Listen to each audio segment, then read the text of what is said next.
Muy bien, buenas tardes, colegas que siguen la clase de Metafísica 2 a través de YouTube. Continuamos con nuestro temario, que el día de hoy nos ocupa volver a Heidegger, ¿no? La semana pasada dimos un pequeño rodeo por la obra de Ernst Junger y la forma en que Junger intentó pensar el nihilismo, y ahora volvemos con estas categorías como el trabajador, la abolición total, la no distinción, guerra y paz, todo esto. Volvemos a Heidegger, ya que bueno, el propio Heidegger reconoce en Junger una gran influencia en la forma en que él va a pensar el nihilismo, ¿no? Esta ocasión he dado este curso un par de veces y bueno, estuve revisando mis notas y decidí cambiar la estrategia, ¿no? Más que enfocarme en los textos de crítica a la modernidad de Heidegger uno por uno, intenté como reconstruir temáticamente toda la crítica, revolviéndolos todos, digamos, ¿no? Entonces, son las mismas temáticas con ciertos énfasis distintos. Entonces intenté reconstruir, ¿no? ¿Cuál es el problema que tiene Heidegger con la modernidad? ¿Cuál es el trasfondo de ese problema? ¿Cuáles son sus manifestaciones? ¿Y qué propone Heidegger en cambio, ¿no? Entonces, esto lo reconstruí básicamente a partir, que eso es algo importante que decir, los textos de Heidegger de crítica a la modernidad públicos, digamos, sin contar los cuadernos negros, que son apuntes, ¿no? Empezarían más o menos en 35, ¿no? Empezarían después de que Heidegger deja el rectorado, ¿no? El primer texto público de crítica a la modernidad sería La época de la imagen del mundo, que está en Caminos de Bosque, un pequeño artículo. Sería más o menos contemporáneo a Aportes a la filosofía, que ya hablamos, que es de las obras no publicadas, pero que se empieza a hacer en 35 más o menos, que aborda también su crítica a la modernidad. Luego estaría ahí atravesando los textos sobre Nietzsche, ¿no? Como decíamos antes de empezar la grabación, Heidegger, después del fracaso del rectorado, va a saltar a los brazos de Nietzsche, ¿no? Y va a intentar entender qué pasa en Nietzsche que da nacimiento al mundo moderno, ¿no? O sea, el mundo, digamos, que le toca vivir a Heidegger, el mundo de la Segunda Guerra Mundial, el mundo del nacionalsocialismo. ¿Qué pasó en Nietzsche, no? Entonces intenta reconstruir esto, claro, obviamente forzando en interpretación hasta cierto punto, pero va a haber mucha crítica a la modernidad en los textos de Nietzsche, sobre todo en el segundo tomo de sus cursos, un poco en los textos sobre Hölderlin, aunque mucho menos clara.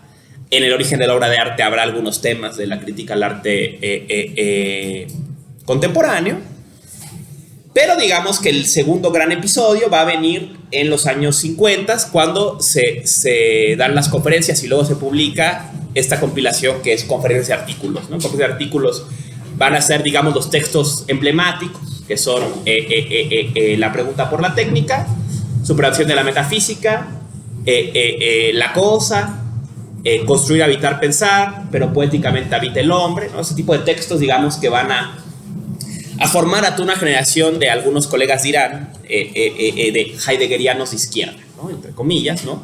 Que van a brevar de este Heidegger menos abstracto, menos teórico, y que va a estar más envuelto en los problemas del mundo moderno, ¿no? Es evidente que este sentir de Heidegger va también a influir a la gente que lo rodea, como es el caso de Hannah Arendt, por supuesto, el caso de Marcuse, el caso de Habermas, ¿no? Que van de algún modo a tomar estas ideas de Heidegger y a correr con ellas para otros lados, ¿no? De Gianni Vattimo hablamos de él hace un par de semanas también, y de toda la escuela de Turín, ¿no?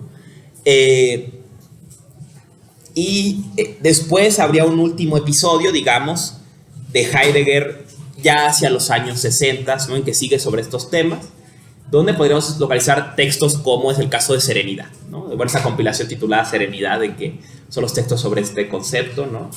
Que van a seguir muy duros, ¿no? En fin, ¿no? Entonces, ubicados este tema que aparece en Heidegger, y esto es algo muy importante, y esta es una idea que adelanto yo, esta es mi opinión sobre el tema, y digamos, basado en lo que he trabajado en mi investigación, es que los textos de Heidegger de crítica a la modernidad no son gratis, son la respuesta a la experiencia del nacionalsocialismo. O sea, Heidegger va a ser a partir de esa experiencia que va a decir, algo está pasando aquí.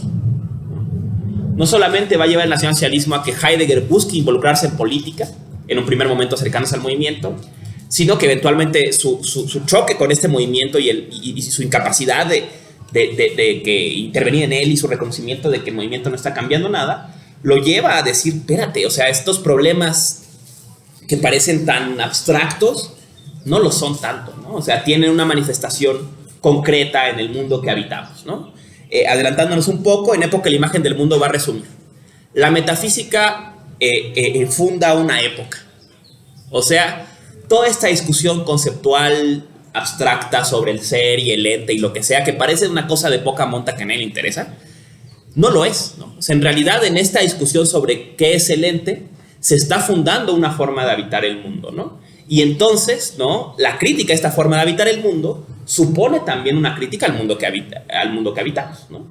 Entonces, digamos, esta experiencia moderna del nihilismo, pues no es una casualidad, no es una cosa, una crisis económica nada más, o una crisis política, es una crisis de la forma en que habitamos el mundo y una crisis que continúa hasta nuestros tiempos, ¿no? Una crisis que continúa todavía atravesándonos, y entonces pues es fundamental, digamos, atacar el corazón del mundo que habitamos, que sería esta construcción metafísica del mundo, y nuestra crítica a la metafísica también es una crítica al mundo que habitamos de forma más concreta, política, económica, ecológica, socialmente, en todos sus aspectos, ¿no? O sea, digamos, ¿no? Si piensan, la primera sesión que tuvimos sobre Heidegger, pueden ver cómo Heidegger era mucho... Su acercamiento al tema de la nada, pues suena bastante abstracto, ¿no? O sea, como que dices, bueno, ¿qué está hablando, no? Y bueno, sí, en la clara noche la nada se hace patente por primera vez que el ente es, y ser y nada son lo mismo, y bueno, ¿pero esto qué, no? Va a ser estos textos en que Heidegger va a explicar esto que implica, ¿no? ¿Qué implica cuestionar la forma en que hemos entendido lo que es, ¿no? Cómo la forma en que hemos entendido lo que es, y sobre todo como lo entendemos en la actualidad, da forma a nuestras relaciones sociales, políticas, económicas, ecológicas, y cómo no saldremos de este mundo mientras no cuestionemos sus raíces, ¿no? Entonces este giro, insisto, lo vamos a ver a partir de el final del rectorado en Heidegger, ¿no? En 33 todavía, no, en 32 todavía figura un fragmento. La crítica a Heidegger empieza, digamos, a ensuciarse las manos, o empieza a acercarse a cuestiones más mundanas a partir de la cuestión de la ciencia, ¿no? Heidegger está hasta este momento discutiendo, bueno, es que el Dasein y todo este rollo, pero de pronto va a confrontarse con una primera experiencia que ya la vimos en que es metafísica, que es cómo opera la ciencia moderna, ¿no? Y dice Heidegger, es que hoy en día saber y ciencia es lo mismo, ¿no? Y recuerdan en que es metafísica, él dice, pero pues, entonces, ¿qué lugar tiene la filosofía? O la filosofía se hace ciencia, o la filosofía habla sobre algo que la ciencia no puede, ¿no? Y dice Heidegger, la ciencia está extremadamente especializada, está clavada con lo ente, y está clavada no solo con lo ente en general, sino con un sector perfectamente delimitado del lo ente, ¿no? O sea, el científico se ocupa de una parcela del lo ente completamente delimitada y con ello completamente abstracta, ¿no? O sea, no está ocupándose, sabemos desde el propio Heidegger que el ente acontece de alguna forma interrelacionado, pero que cuando la ciencia lo fragmenta en estos pequeños espacios tan pequeños, lo pierde también su vitalidad, ¿no? Y lo convierte en esta abstracción, ¿no? Adelantándonos un poco al tema de la cosa, ¿no? de Heidegger, ¿no? Sabemos que es el objeto jarra, ¿no? Como un objeto abstracto que instancia un montón de particulares, pero ¿qué es la cosa jarra? O sea, ¿qué es esta jarra que tengo delante de mí? Dice, no sabemos, ¿no? La cosa, que es lo más inmediato, está completamente perdida en favor del objeto. Pensando un poco en lo que hablamos en otras clases, ¿no? Sabemos las partes de una planta, la botánica las conoce perfectamente, pero ¿qué es esta flor? ¿Esta flor qué es? ¿No? Esa se escapa completamente, aunque lo que, digamos, pareciera más inmediatamente existir es esta flor y no el objeto flor abstracto. Pero el objeto de la ciencia es este objeto abstracto y no esta cosa que está delante de nosotros, ¿no? Entonces Heidegger piensa, para transformar nuestra forma, en este primer momento de su pensar, dice, para transformar nuestra forma de estar en el mundo, hay que transformar la forma en que pensamos la ciencia. Y su primer intento de transformar la forma en que pensamos la ciencia está en el discurso del rectorado, en el infame discurso de la autoafirmación de la Universidad Alemana.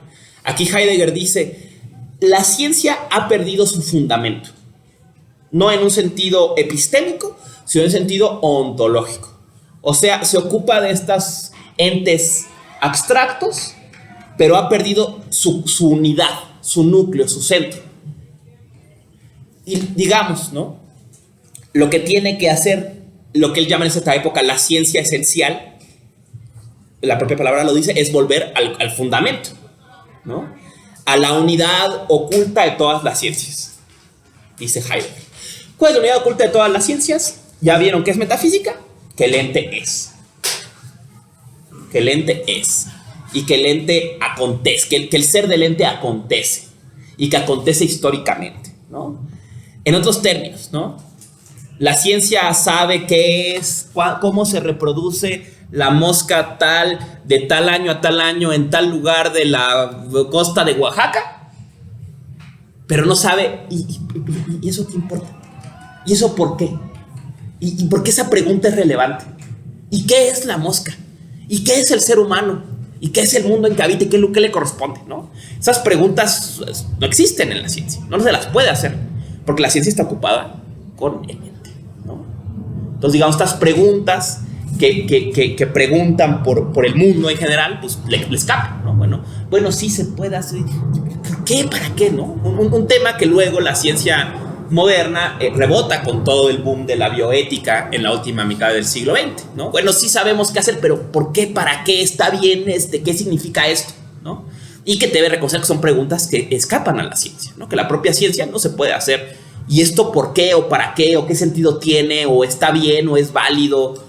No sé, ¿no? O sea, parece exceder, ¿no? Entonces, en un primer momento, Heidegger dice, es necesario reencontrar este núcleo perdido de la ciencia,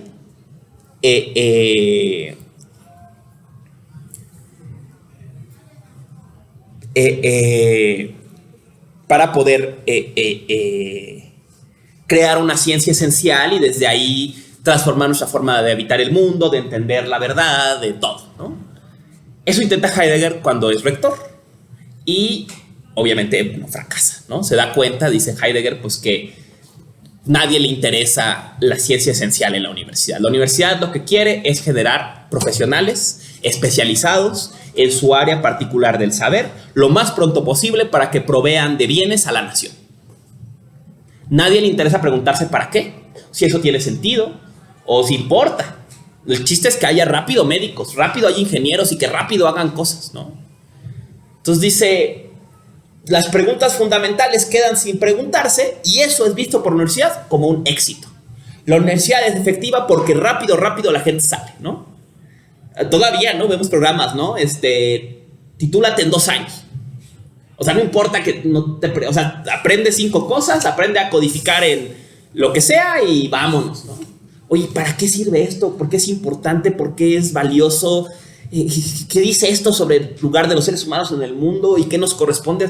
No te preocupes, tú aprende que va C, 2 puntos y ya está, ¿no? O sea, ya está. Tú no te preguntes por más, ¿no? En un símil de Futurama, si a alguien le gusta esta serie, que es muy buena, ¿no? Ampliamente recomendada, en el primer capítulo hay un personaje que se llama Bender, ¿no? Que es un robot que como su nombre dice, es Bender, se dedica a doblar vigas, ¿no? Y entonces conoce al protagonista cuando están los dos, entran a una cabina de suicidio, ¿no?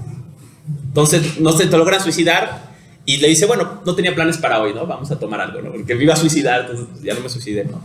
Y están tomando y le dice, es que yo soy el mejor doblador, nadie dobla como yo. Pero el día que supe para qué era todo lo que doblaba, no pude vivir conmigo mismo. Y le dice, ¿para qué era? No, pues para hacer cabinas de suicidios, ¿no? O sea y pensando en este ejemplo de Bender, ¿no? O sea, pues él es el mejor haciendo, pero ¿y para qué son? ¿Y para qué esto? ¿No? O sea, ¿y qué objetivo? ¿Por qué todo esto tendría razón de ser? ¿No? O sea, está bien, ¿no? O sea, voy a usar un ejemplo transversal a esta clase porque está muy sentido actualmente, ¿no? Y este tema que tiene el gobierno hacia México de que va a bombardear las nubes, ¿no? Pero eso está bien. Es ético, es correcto, esa pregunta no tiene lugar, ¿no? O sea, ellos saben si se puede hacer, si funciona, pero bueno, ¿y eso? ¿Los humanos nos corresponde intervenir en la lluvia? ¿No era la lluvia el lugar de los dioses? ¿No había hasta un dios de la lluvia que se encargaba de eso? Dirá Heidegger, ya no, porque ya huyó. Y ahora solo queda el ser humano que domina sobre todo y que ve todo como una gran gasolinera que le da recursos, ¿no? Entonces, dice Heidegger, esas preguntas pues quedan olvidadas, ¿no? Pero su pasar por la universidad le lleva a reconocer que el problema es más grande. O sea, no es que los científicos sean tontos, no es que los científicos sean superficiales o sean pragmáticos. Es un problema más profundo, ¿no? Dice Heidegger, detrás de esta ciencia dice, la ciencia ha devenido la ciencia ha devenido especialización, ha devenido la búsqueda constante de progresos, ha devenido el constante cálculo y particularmente la objetivación, convertir al mundo en objetos disponibles ante la mano para ser usados, ¿no? Y con ello, al ser humano en la medida de todo. O sea, ¿para qué echar bombardear las nubes? Para el hombre. El hombre quiere agua, el hombre bombardea las nubes. No importa cómo afecte eso al medio ambiente, no importa, ¿no? O sea, el hombre quiere llegar más rápido a su casa, el hombre echa un puente por encima del humedal de Xochimilco. No importa cómo afecte eso a las garzas, no importa cómo afecte eso al agua, no importa cómo afecte eso al limo, no importa cómo afecte eso a los líquenes, porque son objetos también, ¿no? Y nada más nosotros contamos, ¿no? Y claro, dirá Heidegger después, dejémoslo entre paréntesis, tampoco importa cómo afecta a la gente que vive ahí, porque también ellos son objetos. El hombre es una abstracción, ¿no? También quienes vivimos ahí, también somos objetos y que nos quedamos sin agua, ¿no? También somos objetos, ¿no? Y dice Heidegger, pero esto es parte de algo más grande, ¿no? Y esto, digamos, sale a la luz en su primera obra abierta, querida manera, que es La época de la imagen del mundo, ¿no? Y dice, esta ciencia es parte de una estructura más grande que dice la ciencia tecnificada, el arte convertida en vivencia y las humanidades convertidas en cultura son parte de algo más grande y tiene que ver con una forma nueva o peculiar de ir al mundo del ser humano moderno, que es a lo que él va a llamar la técnica moderna, ¿no? Es algo más grande. O sea, lo que decía, los científicos no son tontos, ni los científicos ni los artistas son superficiales, ni los filósofos somos mediocres, aunque sí somos bastante mediocres, pero es parte de algo más grande, ¿no? O sea, es que no hay lugar para otra cosa, digamos, ¿no? Ese es el gran trauma de Heidegger en la universidad, ¿no? Decir, es que sí hay que hacer un cambio, es que yo ya me di cuenta, ¿dónde está el cambio? Aquí está el cambio. Lo pone y dice, güey, a nadie le importa. O sea, no es que no se nos haya ocurrido que haya que hacer, no, es que no hay forma más que de hacerlas de la forma en que las estamos haciendo. Entonces dice Heidegger, entonces el problema no es superficial o es algo que se puede arreglar cambiando al rector de la universidad. Tiene que ver con la propia forma en la que los seres humanos vamos a lo ente. Y a esta forma va a llamar Heidegger técnica moderna, ¿no? Y aquí es donde se inserta el primer gran descubrimiento heideggeriano, donde empieza a tener pies la crítica a la modernidad. Y es esta idea con la que habla la época de la imagen del mundo, que es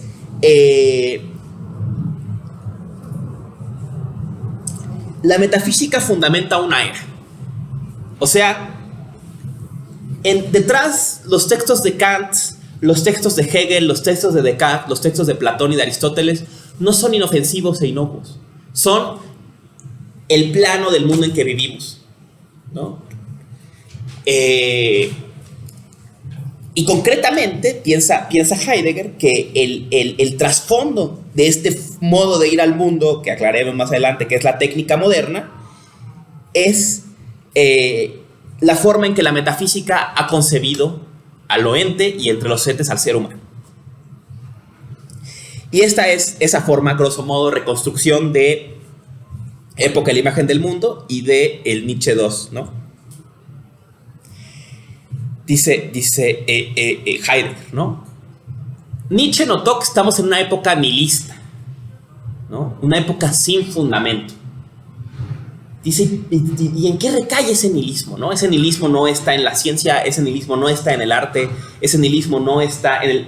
Y piensa en esta categoría, un poco tocando aquí en intereses temas, eso toca mucho época de la imagen del mundo, ¿no? El arte devenido vivencia, ¿no?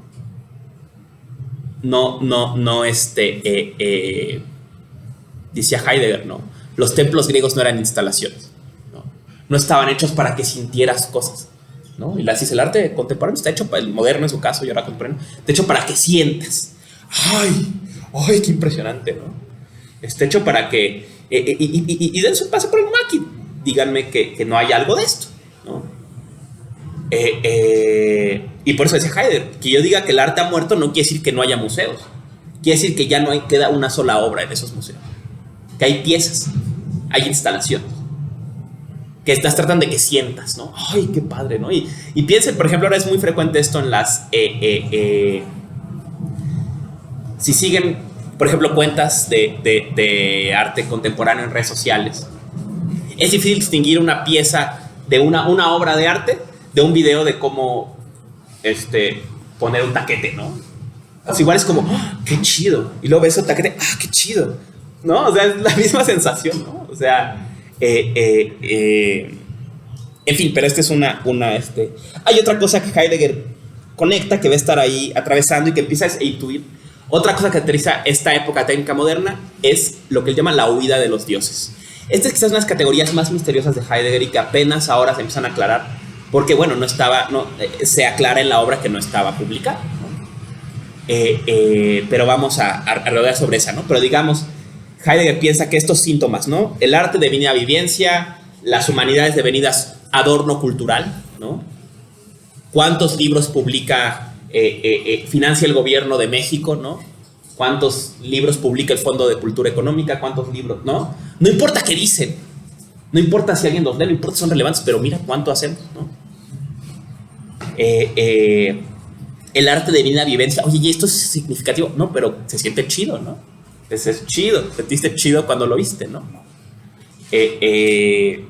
La ciencia devenida especialización, cálculo, objetivación, la huida de los dioses, están todas basadas en esta forma moderna de ir al mundo de los seres humanos, que Heidegger llama técnica moderna.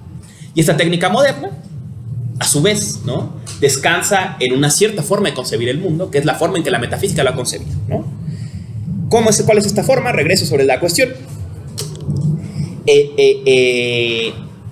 Este nihilismo, dice Heidegger, descansa en un nihil fundamental, en una nada fundamental. Y esta nada fundamental es que el ser mismo permanece fuera, que el ser mismo no es un ente, ¿no? Como vimos en la clase pasada, según Heidegger, ¿no? Verdad es aletheia, desocultamiento, pero ese desocultamiento presupone algo que se rehúsa, ¿no? Algo que, en favor de que el ente se muestre, ellos mismos no se muestran, ¿no? Y permanecer fuera de la nada, nihil, permanecer fuera es el nihil de la nada, ¿no? Es el nihil del nihilismo, ¿no? No estar ahí, ¿no? El problema es que la metafísica hace a un lado esto que permanece fuera, ¿no? Lo olvida y traslada el ser del ente a otro ente. Y esta estructura Heidegger le llama la estructura de las trascendencias o la estructura ontoteológica de la metafísica, ¿no? Voy a ayudarme de un plumón. Decía una estimadísima colega que los metafísicos explicamos todo con galletas, y este va a ser un ejemplo de estas galletas, ¿no? Entonces, Heidegger piensa, ¿no? No es la mejor explicación, ¿no? El mismo Tardío va a cuestionar la metáfora visual. Pero imaginemos que este es el campo de los entes, ¿no? Ahí están las galletas, ¿no? Ahí están los entes, ¿no?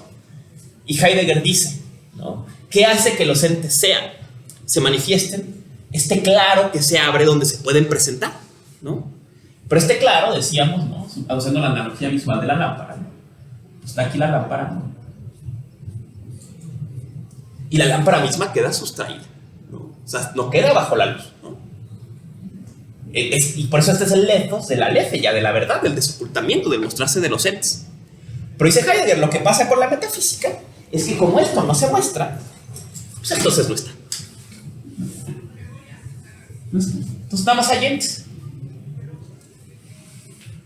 Y entonces, pues debe haber algunos entes en los que de alguna forma descansen los demás, ¿no? Entes especiales, mágicos, que tengan alguna cualidad que sirvan de fundamento a los demás entes, ¿no? Entes que trascienden a los entes, ¿no? Entonces la metafísica siempre se dedicó a buscar estos entes mágicos y básicamente encontró dos. El ente trascendente, que es Dios. Pensemos en Aristóteles, ¿no? Y el ente trascendental, que es el sujeto, ¿no? Dios es un ente que funda a los demás entes en la metafísica porque siempre está allá, ¿no? No puede no estar, es puro acto, dice Aristóteles, ¿no?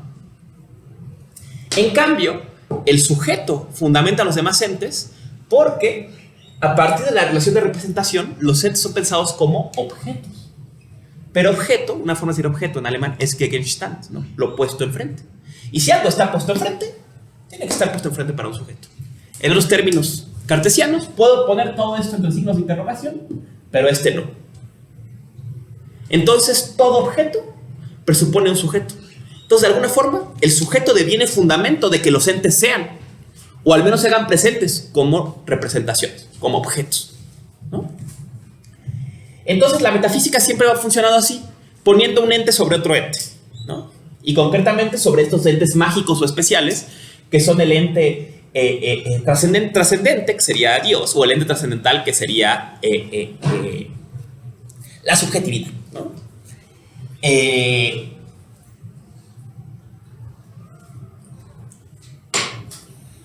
Un autor que, por cierto, falleció hace poco, que ejemplifica muy bien esto, aunque es posterior a Heidegger, y yo creo que no leyó este texto, ¿no? Es Tugendhat, ¿no? Tugendhat decía, ¿no? Dice un texto que se llama Metafísica como Antropología, y ese texto habla diciendo, hemos hablado mucho del ente, pero en realidad de lo que habría que hablar es de lo que el hombre dice que es el ente, ¿no? Porque al final, siempre que hablamos de algo, hablamos de cómo se le presenta al ser humano. Entonces, al final, la metafísica es antropología, un estudio de la subjetividad y entonces de la subjetividad humana, ¿no?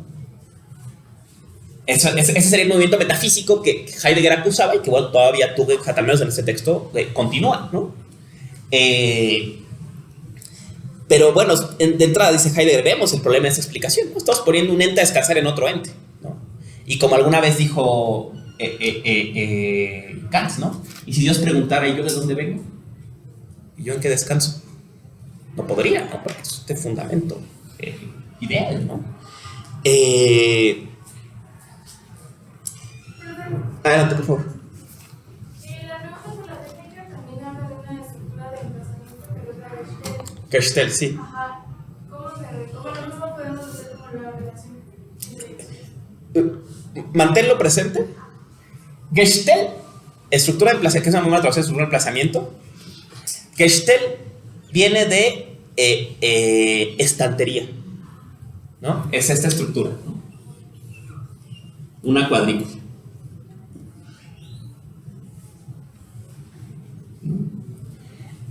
Piensa, Heidegger, adelantándonos poco, que así está estructurado aquí adentro. Lo que hace la subjetividad es acomodar, los entes no están nada más ahí, están todos estructurados, organizados, ¿no? Y es estar organizados, dice, estos entes se convierten en existencias, en útiles, en cosas para ser usadas, ¿no? Y por eso dirá, no conocía esa operación en la por la técnica, dice, y así el mundo devino un gran almacén, ¿no? Todo está organizado, ¿no? Todo sirve para algo y está puesto en su lugar, ¿no? O sea, ese árbol no está ahí de gratis.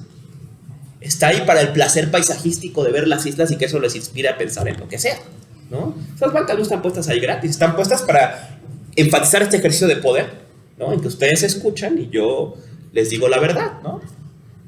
No, o sea, está todo ordenado. Entonces, Gestell es eso, ¿no? Que la forma en que el sujeto asegura al ente es ordenándolo, y ordenándolo como existencias, poniéndolo en un estante, digamos, ¿no?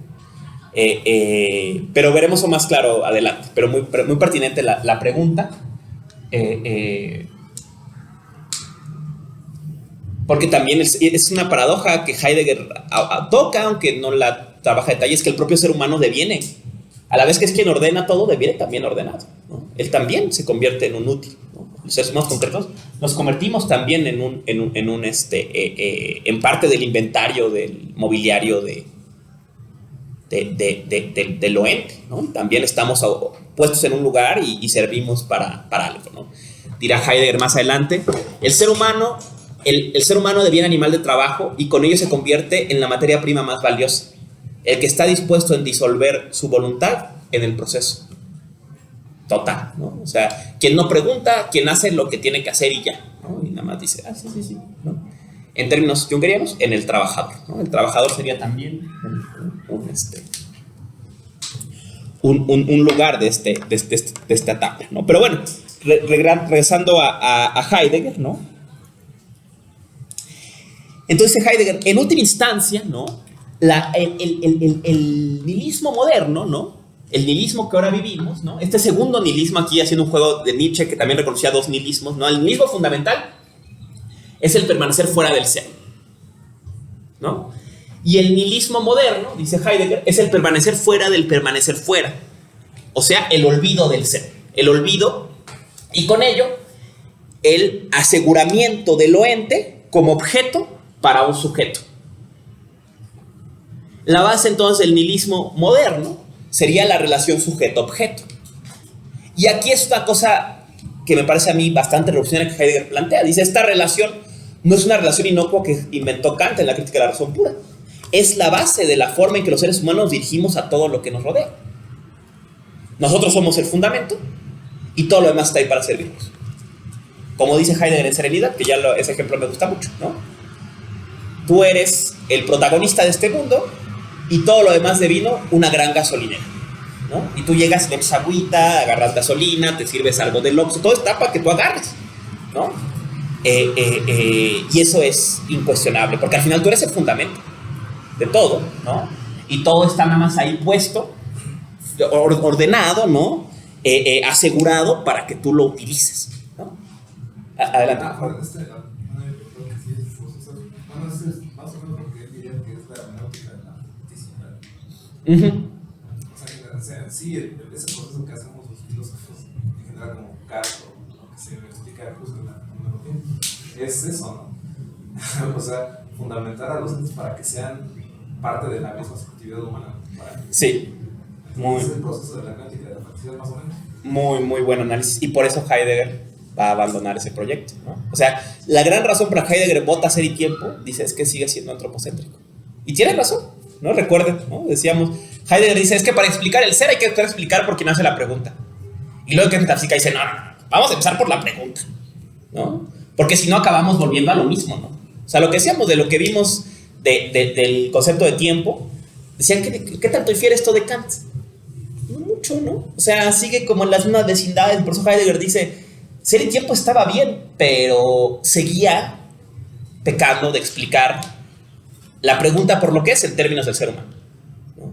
Y veremos que Heidegger intenta, incluso es un proyecto que él deja pendiente y que luego sigue hoy como una tarea para los pensadores que siguen en esta línea, lo que él llama el giro de homocéntrico, ¿no? Y si quitamos al ser humano del centro del pensar, ¿qué pasaría, ¿no? Y lo va a pensar de muchas formas, ¿no? Incluso Heidegger parece imaginar, vislumbrar que si los seres humanos vamos a superar el nihilismo moderno, va a ser dejando de ser humanos, básicamente, ¿no? Reencontrando algo más que humano en nosotros, ¿no? Ahorita será clara esta idea desquiciada de Heidegger. Y no es de sorprender que autores de esta misma, o sea, que autores como Nishitani, pensadores japoneses, se inspiren en Heidegger y digan, claro, ¿no? Dice Shigeru Ueda, vamos a ver unas clases adelante, en la práctica de su artículo, la práctica del Zen, dice, el Zazen, la meditación, es la práctica de homocéntrica por antonomasia, deconstruye todo lo que es el ser humano. El ser humano habla, entonces guarda silencio. El ser humano piensa, entonces no piensa. El ser humano theorein ve, entonces cierra los ojos. El ser humano camina erguido, entonces se sienta. El ser humano es un ser técnico que interactúa, entonces recoge las manos, ¿no? Entonces el Zazen dice, deconstruye la imagen humana completamente, ¿no? Y es lo que busca la práctica, ¿no? Estos momentos de deconstrucción de la imagen humana en todos sus aspectos, ¿no?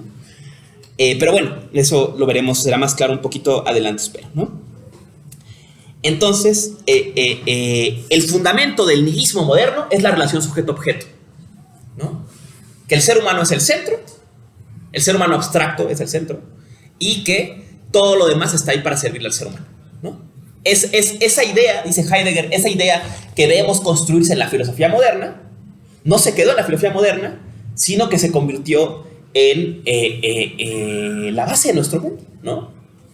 O sea, y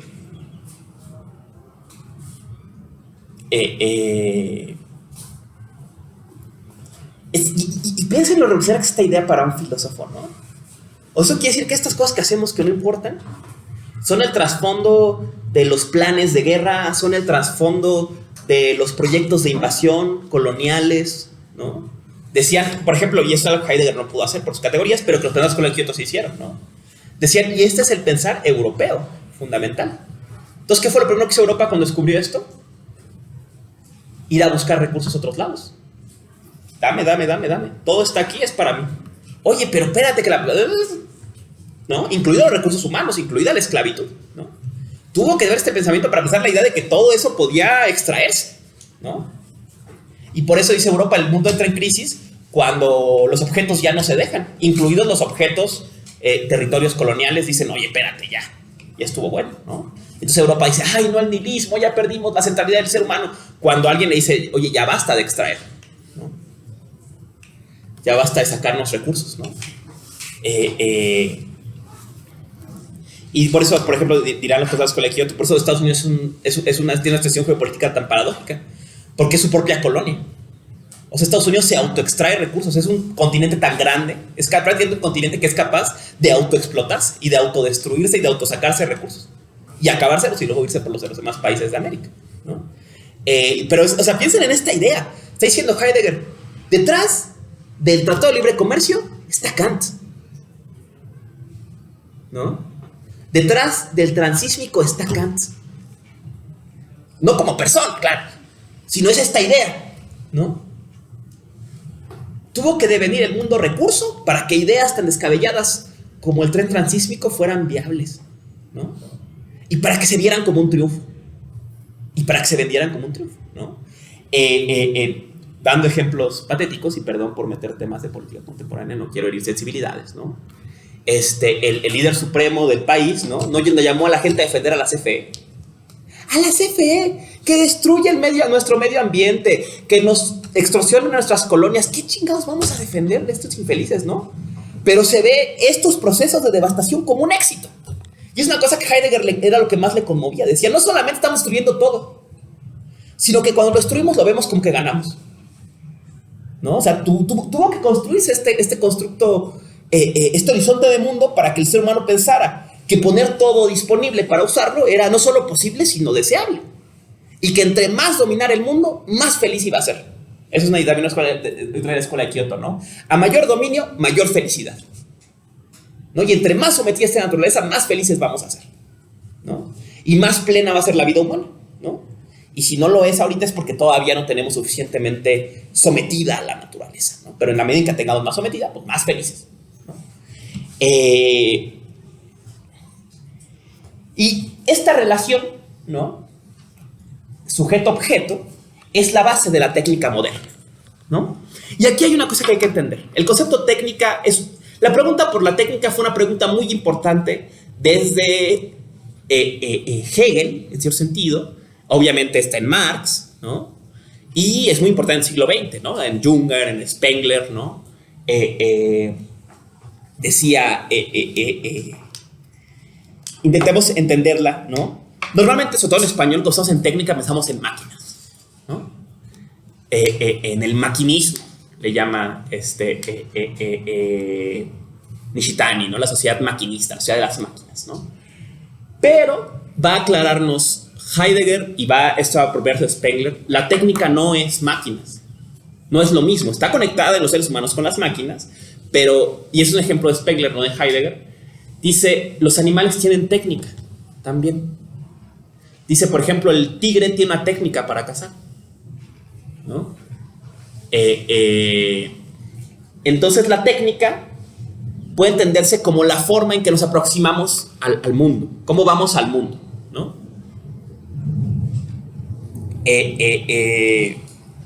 Y por eso dice Heidegger, ¿no? Y es algo muy importante en Heidegger entender, ¿no? Heidegger no es crítico de la técnica en general, es crítico de la forma en que actualmente vamos al mundo, lo que él llama la técnica moderna, ¿no?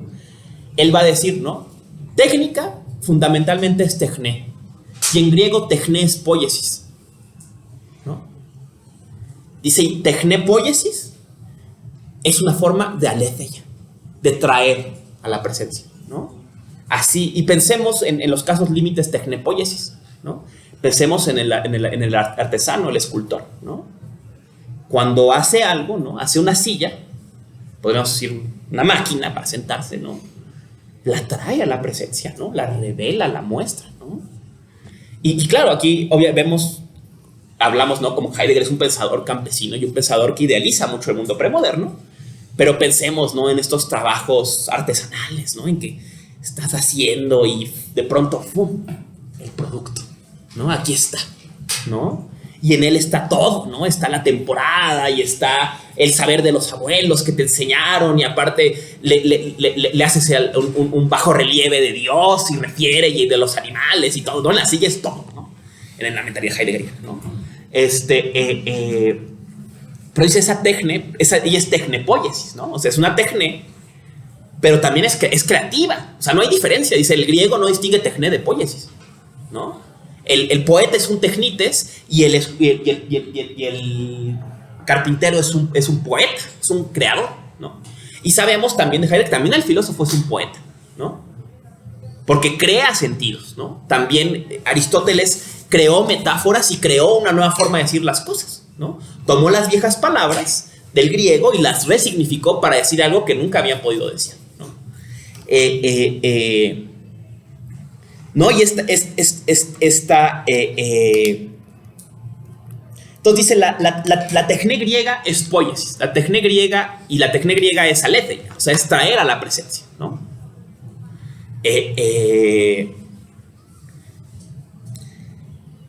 Y por ejemplo, ¿no? Podemos pensar en un ejemplo que Heidegger usa todo el tiempo, que es el de la agricultura, ¿no? La agricultura es una techné que tiene algo de poiesis, ¿no? Tiene algo de creativo, de artístico, tiene algo evidentemente de sagrado. Sacas, ¿no?, de la tierra el don de la comida, y es un don que no te quedas tú, ¿no?, que también compartes con tu comunidad y que también compartes por ejemplo, en el caso del maíz, ¿no? Se hace una ceremonia para agradecer a la tierra, ¿no? Entonces dice, ese es su poiesis, ¿no? Ese es aletheia, ¿no? Esa techné, esa arte de tomar el don de la tierra, de recibirlo, de compartirlo con la comunidad, de retribuirlo a algo que nos excede, de compartirlo con los otros seres vivos, que son los demás animales, ¿no? Dice, esa es aletheia. Dice, la técnica moderna, la escribe en la pregunta por la técnica, dice, es la exigencia a la naturaleza de proporcionar energía. Dame energía, ¿no? Dice, usa una palabra muy bella Pavel para hablar de esto, dice ultima, dame, ¿no? La naturaleza está acorralada y le dices dame, ¿no? Dice, y esa es la relación de la técnica moderna con todo, ¿no? La técnica moderna se pone y esa es una frase que contaba una amiga hace poco, que estuvieron en Monterrey, ¿no? Fueron a un evento y que estaban llegando al hotel y que iban a meterse a bañar, y en eso oyen que dice un político así, vamos a sacar agua de la última piedra, ¿no? Dijo la madre, yo creo que hay que bañarnos hoy, ¿no? Pero me dio risa la frase, ¿no? Y esa es la técnica moderna. Tomas la piedra, dame agua, ¿no? Y piensen, es lo que hacemos, ¿no? O sea, y esa es la relación técnica que Heidegger critica en la ciencia, ¿no? Dame televisión, dame fibra óptica, dame medicina, ¿no? Dame combustible, ¿no? A ver, por favor. Estas nociones que tiene Heidegger de la técnica de la antes de la modernidad, una forma de acercarse al mundo, ¿tiene influencias de Benjamin? ¿Hay menciones de Heidegger a Benjamin? Hay que tener que Benjamin en el momento, digamos, era reconocido, pero tal vez no. Estamos hablando de la misma época, ¿no? Más o menos el fallecimiento de Benjamin, ¿no? Pero sí comparten muchísimo. Es algo muy interesante, pero yo estoy convencido que Heidegger y Benjamin tienen un espíritu muy afín. Quien puede ver esa conexión, uno de los, digamos, que van a moverse los dos es Marcuse. Marcuse fue alumno de Heidegger y se inserta, digamos, en la escuela de teoría crítica. Entonces él se mueve entre los dos, ¿no? Pero sí, por ejemplo, otra cosa comparten muy, muy fuerte es la noción de revolución, ¿no? Decíamos esta frase de los manuscritos de Benjamin, ¿no? Marx creía que la revolución era un tren, el tren de la humanidad hacia el progreso, dice, pero quizás la revolución es más bien un freno de emergencia que para ese tren que va al abismo, ¿no?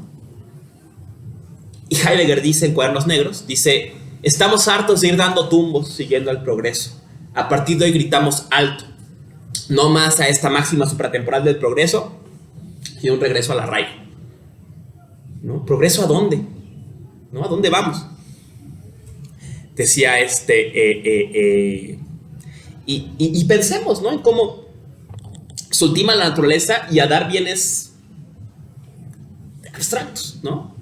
Se pone el corredor de ísmico, dame progreso, dame empleos, dame felicidad, en el fondo, ¿no? Para los hombres, que los hombres tengan trabajo, que los hombres sean felices, no importa lo que pase, ¿no? Dame lluvia, ¿no? Esa es la relación de la técnica moderna, ¿no? La técnica moderna es este ultimar. Y me parece muy interesante, es una cosa que tampoco Heidegger trabajó, pero que sin duda es digna de ser analizada, que es esta idea de dar energía. Y cómo esta energía es pensada de una forma tan abstracta. O sea, y claro, pensemos que Heidegger está pensando esto al calor de los avances de la física nuclear, ¿no? Que Heidegger, algo que pocas veces se dice, Heidegger era un gran seguidor del avance de las ciencias, ¿no? Él era cercano a Heidelberg, por ejemplo, ¿no? Y estaba muy cercano a temas de cuántica y tenía mucho interés en todo eso. De hecho, tiene un seminario muy famoso sobre cuántica que apenas se publicó hace poco. Entonces, a veces creo que Heidegger es un pensador anticientífico, ¿no? Pero lo que Heidegger critica es esta relación, ¿no? Esta relación de ultima, ¿no? Y decía, ¿no? Piensa en esta idea de convertir todo en energía, ¿no? O sea, la idea, ¿no? De reducir esta idea de convertir materia en energía es reducir toda singularidad y convertirlo todo en voltaje, ¿no? Y que hay que generar energía, ¿no? Todo el tiempo hay que estar produciendo energía, ¿no? Adelante, por favor. Yo tengo una duda respecto a esta relación de la poiesis y la tefne, ¿no? Porque, bueno, lo que yo, si no mal recuerdo, del origen de la obra de arte, es que Heidegger, por ejemplo, distingue entre lo que es o sea, justamente habla de cómo los artesanos, a diferencia de o sea, como que sí distingue, es lo que yo, o sea, mi lectura, de que como los artesanos, aunque tienen en común lo de la tecne, ¿no? O sea, con los griegos, llega a decir que la tecne no es algo manual, ¿no? Sino que dice que es como justamente un saber. Sí, ¿no? O sea, como una forma de conocimiento, así como una especie de, por ejemplo, el artesano de poder ver la silla en su mente, ¿no? O sea, dice que, o sea, como eso. Pero, o sea, yo tenía entendido que, por ejemplo, él distinguía una artesanía, como en el caso de una silla, de una obra, ¿no? Porque justo, mientras la artesanía es un útil, ¿no? Que se utiliza para sentarse, la obra no. O sea, que justo en su uso como que se da esta cuestión de la... Y entonces él dice que la cuestión de la obra es justo que lo especial es su singularidad, ¿no? O sea, que es única. Entonces no sé cómo, cuál es O sea, no tengo tan claros. Uh-huh. Sí, o sea, digamos, lo que Heidegger yo pienso que desdibuja es la frontera. O sea, la tecne escala a ser poiesis, digamos, ¿no? Y el ejemplo, o sea, lo que logra la obra es que el útil descanse como útil, ¿no? Es el ejemplo de las botas de Van Gogh, ¿no? O sea, las botas son las botas, pero lo que logra la obra es que descansen. El saber, yo pienso, mi interpretación de esto que Heidegger nunca aclara demasiado, es que el saber que tiene el Technites no es el saber solo de cómo hacer la silla, sino de cómo aproximarse al mundo, digamos, ¿no? Insisto, pensemos en el caso del campesino, ¿no? O sea, no solamente sabe cómo poner las semillas, sino sabe cómo deben distribuirse, cuánto debe darse a los animales, cuánto debe guardarse y cuánto debe darse en la... O sea, diría Heidegger, no nada más sabe esto, sino entiende cómo eso se inserta en toda una relación de mundo, ¿no? Y eso es lo que, digamos, el útil a veces no nos permitimos ver porque nos perdemos en la ocupación. Y lo que la obra hace es que el útil descanse como útil y que veamos ese trasfondo, ¿no? Dice Heidegger, ¿no? En la bota de la campesina está todo. Está la tierra, está los humanos, está el trabajo, todo está, o sea, en esas botas está todo, ¿no? Pero en la cotidianidad ni siquiera pensamos en ellos, ¿no? Y lo que logró Van Gogh fue que su obra simplemente dejara que el útil descansara como útil, ¿no? Podemos quizás radicalizar esta idea y pensar en las piezas de Warhol, ¿no? O sea, está este objeto que nunca piensas y yo simplemente, usando esta institución del museo, te siento delante de él. ¿Has pensado en la caja de jabón?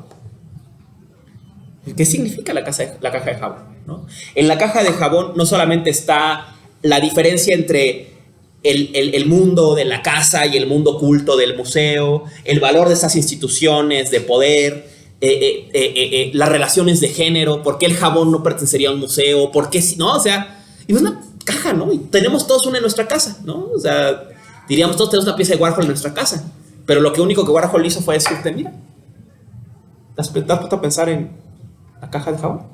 ¿No? O sea, ¿y qué significa la caja de jabón? ¿No? O sea, es un poco la diferencia, ¿no? Y claro, insisto, Heidegger idealiza, porque Heidegger tiene un fuerte tono romántico, ¿no? De este culto a lo premoderno. Y él piensa en estas formas de tecné que también son poiesis, ¿no? O sea, él pensaría que el campesino también es poeta en su hacer, ¿no? Y que el problema es que se pierde este proceso y la técnica se convierte nada más en dame maíz, ¿no? Y se pierde toda esta otra dimensión de las relaciones, ¿no? En que se reconoce incluso lo que nos excede, ¿no? Digo, algo tiene otro ejemplo del campo, ¿no? que se ha empleado con frecuencia es por ejemplo, en las películas de Kurosawa, ¿no? Suele aparecer la imagen del cultivo del arroz, ¿no? Y el cultivo del arroz lleva un tono, evidentemente, conseguir el arroz, ¿no? Pero es toda una fiesta, ¿no? Y tiene también un sentido sagrado, ¿no? O sea, entonces este acto de obtener el arroz, ¿no? Y, por ejemplo, se usa mucho en ejemplos en pensadores postmodernos para pensar trabajos que no son trabajo, ¿no? Es posible pensar un trabajo que no sea trabajo, o sea, que sea una actividad humana lúdica, creativa, placentera, sagrada y que también tengas arroz, ¿no? O sea, no está pensado nada más en ultimar y hacerlo lo más rápido posible, ¿no? Sino se hace como toda una ceremonia, ¿no? Adelante, por favor.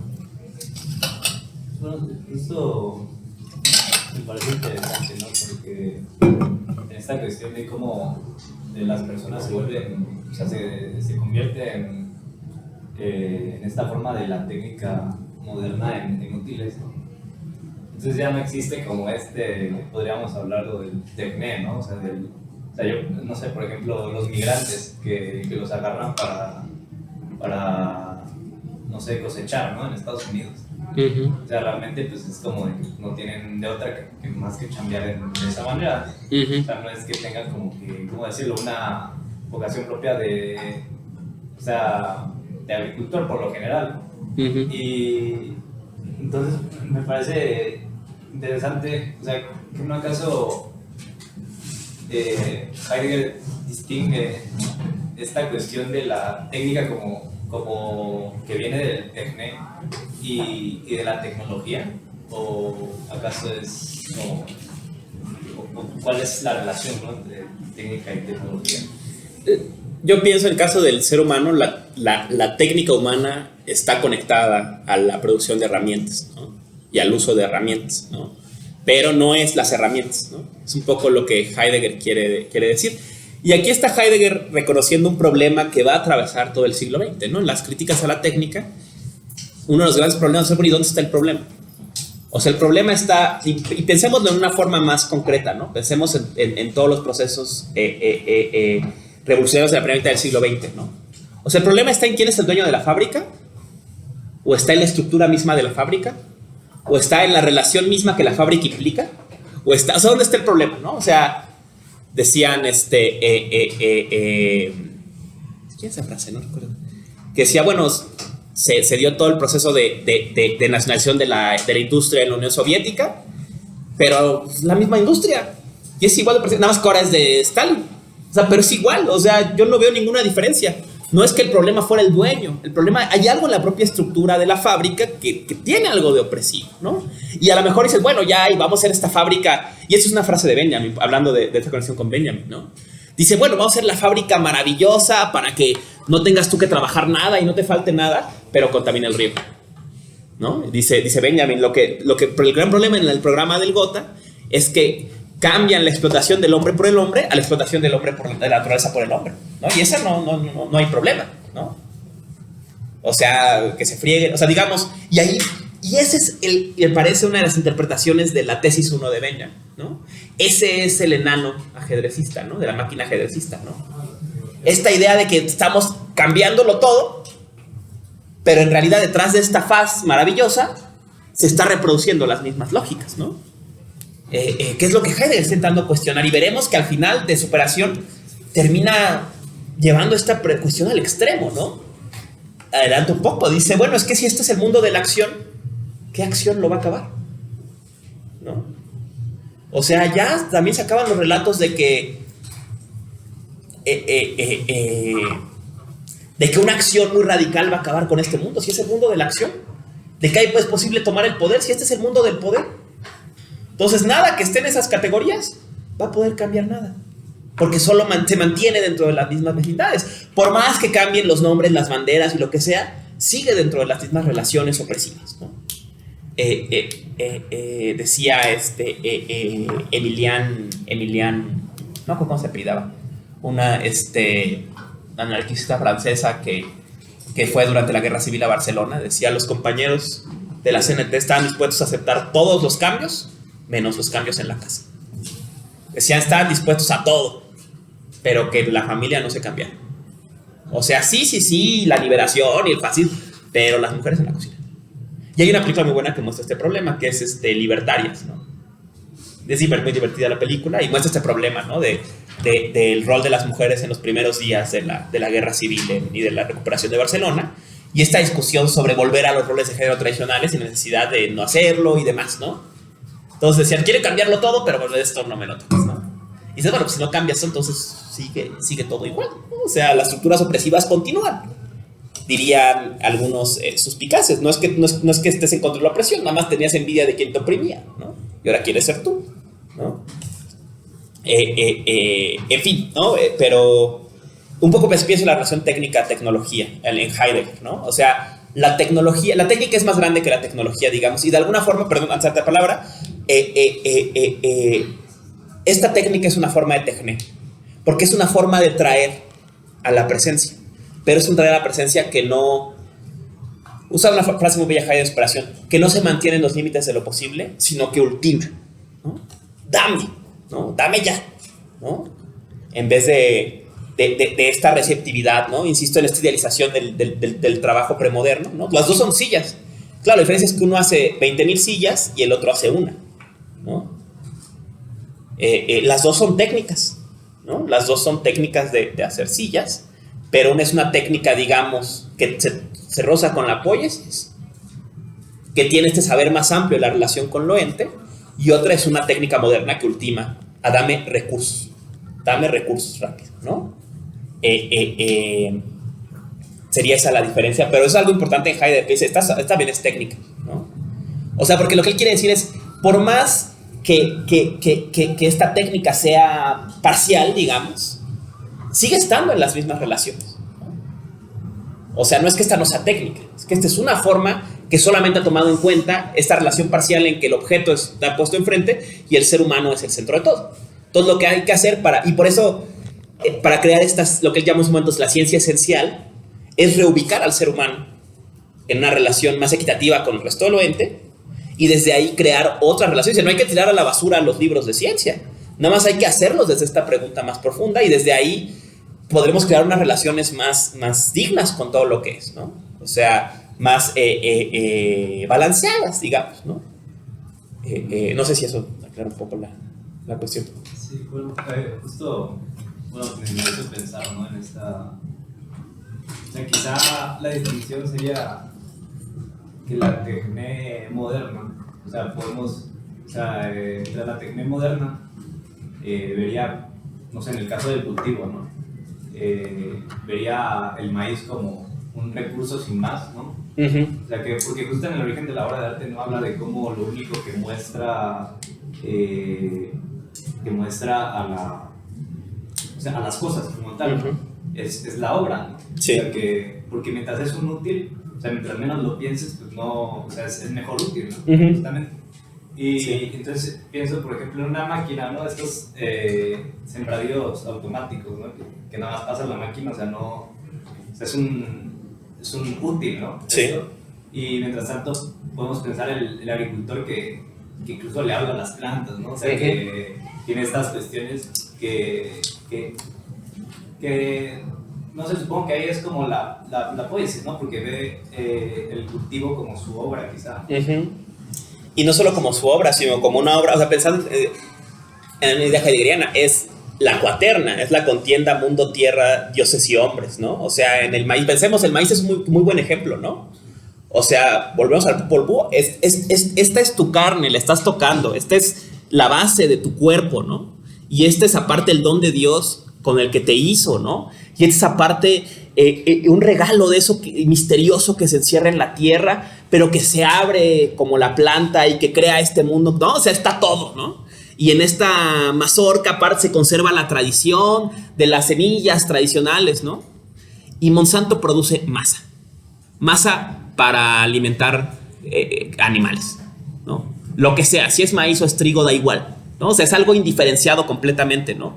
Y en cambio este maíz, mira, este lote exacto es el más perfecto que salió y recuerda las técnicas ancestrales y las semillas que se han guardado y los dioses nos lo regalaron y hay que regresarlo porque, ¿no? Entonces, o sea, no nada más es el saber de eso, sino sería una forma completa de ir al mundo, ¿no? La que estaría mediando en esta técnica poética, ¿no? Igual que en la técnica moderna estaría codificada otra forma de ir al mundo, ¿no? O sea, en el dame energía, ¿no? Dame calorías, está mediada la relación de la técnica moderna, ¿no? O sea, por eso, y es así como yo entiendo esta idea de Heidegger, de que técnica es fundamentalmente, más que un hacer, es un saber. O sea, es una forma de aproximarse al mundo. Así como el tigre tiene su técnica, el ser humano tiene su técnica, y el ser humano moderno tiene su técnica, y esa técnica es ultimar a dar energía, ¿no? O sería por esto, ultimar a dar energía, ¿no? Por favor. Bueno, a mí yo estaba pensando en esta parte, todo lo que estamos hablando también en esta parte de mi compañero, con respecto a como la responsabilidad que se puede tener con respecto a estas prácticas que suelen ser muy agresivas con los recursos naturales, en lugar de verlos como la naturaleza es justo, ¿no? Un recurso posible de extracción, de explotación. Pero con base a eso creo que podríamos pensar que eso es lo que estamos haciendo ahorita como en la ingeniería, ¿no? Por ejemplo, en la ingeniería geológica, que como lo decías en la roca, de extraer el agua, ¿no? De a ver cuántos poros tiene, cuál es el diámetro, cómo está conectado con cuántas rocas, en México cómo está distribuido ciertas rocas que están dando esto, que están asociadas con ciertos grupos de población, ¿no? Sobre todo como en las sierras, que es donde hay más, digamos, de todos modos hay población, aunque no sean ciudades, donde justamente cuando vamos al campo, los geólogos vamos al campo y estamos analizando como la roca también, existe esta parte social de poder caracterizar el territorio, no solo como la parte geológica o científica del saber de la roca, sino del saber también social. Creo que yo podría pensar que lo que está pasando ahora es esta técnica poética, ¿no? que estabas diciendo con respecto a dimensionar las relaciones no solo de explotación, porque, por ejemplo, al entrar nosotros como geólogos a empresas de CFE, de entrar a empresas de Peñoles, entrar a empresas de Conagua, Semarnat, nosotros tenemos como, digamos, todo este conocimiento de posible dimensión, entender más allá de solo la explotación, pero estamos limitados, ¿no? Como ingenieros nos queda asco, ¿no? Yo, el de Monterrey, ¿no? Yo quiero que me saquen agua y no me importa cómo, ¿no? Entonces, yo creo que la complicación no va solo en la parte de la técnica, sino yo diría incluso de la administración, ¿no? O sea, la estructura en donde estamos inmersos no solo es la opresiva desde la parte técnica, sino diría esta otra parte, yo ya soy marxista capitalista, ¿no? Que es que hacia dónde estamos limitados para poder entender o actuar, no solo, o sea, que ese saber actuado no sea criticado, sino humanamente, sino que sea justo en esta, ¿no? En esta miras a poder no explotar, porque al final sí vamos a seguir explotando, porque al final todos seguimos teniendo teléfonos por minerales, todos los días, y todos nos seguimos bañando todos los días con el agua que se está extrayendo de las presas, etc. O sea, inevitablemente vamos a seguir utilizando como humanos en la posmodernidad todas estas cosas, pero la cuestión es que ¿cómo podemos hacerlo mejor? ¿No? ¿Cómo en lugar de sacar y extraer aquí en la Ciudad de México todos los días, que justamente por eso se está viendo la ciudad, cómo poder extraerla de una manera no solo eficaz, sino rentable, redituable y que más esté afectando a todas las poblaciones dentro de ese digamos, región geológica, ¿no? Esa yo creo que es la mira de la... Yo podría hablar desde, como desde pues, mi área, esa es la mira de la ingeniería geológica al menos, pero sí creo que sí estamos muy limitados, o sea, sí lo voy a decir. Muy bien, muy pertinente tu observación, o sea, justo, o sea, esa sería la noción de Heidegger, o sea, lo que ves muy bien es como la crítica a la ciencia de Heidegger y a la ciencia tecnificada es mucho más compleja, o sea, no es que Heidegger diga la ciencia está mal, ¿no? Lo que Heidegger reconoce es que está mediada por una forma de ir al mundo, ¿no? Como dices, tú puedes querer lo que quieras, pero en una institución se espera de ti que hagas ciertas cosas, ¿no? Y que te comportes y vayas al mundo de ciertas formas, ¿no? Esa sería la crítica de Heidegger, ¿no? Y evidentemente esa es una cosa que luego se le criticó a Heidegger con mucha razón, ¿no? Entre ellos Ricoeur y después varios críticos han ido en el sentido de decir, bueno, hablar de la ciencia también es una caricatura, ¿no? O sea, existen prácticas investigativas concretas, ¿no? En grupos de investigación, individuos y personas que hacen muchas cosas con sus saberes, ¿no? Y que los usan de muchas formas, ¿no? O sea, y que al final pueden tener móviles que no sean simplemente los de la técnica moderna, sino un genuino deseo de contemplar la maravilla de la naturaleza o lo que sea, ¿no? Había un climatólogo japonés que sí fue a estudiar las nubes que volaban sobre el Fujiyama, ¿no? Se llamaba Abe algo, no recuerdo el nombre completo. Y una de las cosas que él hacía era, lo hacía sacando fotos, ¿no? Estuvo sacando fotografías y distintos espectros de luz. Y apenas hace algunos años expuso su investigación en el Museo de Ciencias Y es una investigación que es, o sea, ¿esto es ciencia o es una exposición de arte?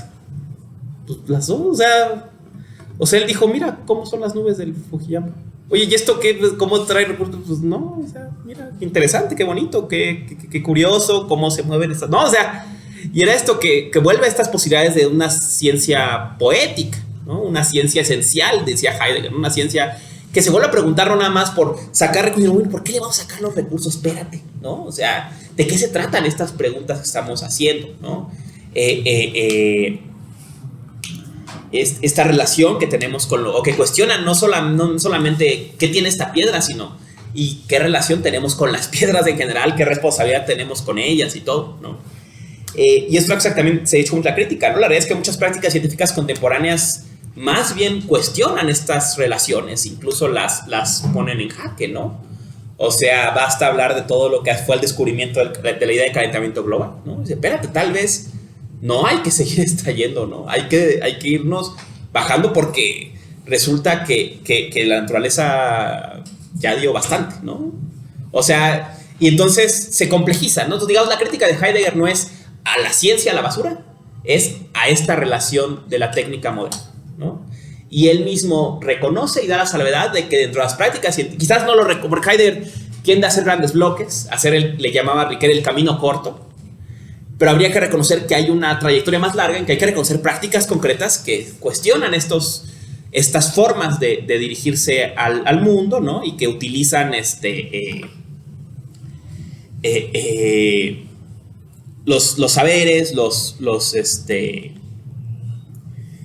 de la ciencia para hacer preguntas más grandes y para cuestionar nuestra forma de estar en el mundo, ¿no? Entonces yo creo que esta observación es muy valiosa, ¿no? O sea, la ciencia es más grande que esta relación, pero sin duda esta relación la media, ¿no? A través de las instituciones de poder que la ejercen, ¿no? O sea, uno puede querer hacer lo que quiera, pero los recursos están en un lugar, ¿no? O sea, y pensemos en un ejemplo cercano a nosotros, que es la filosofía, ¿no?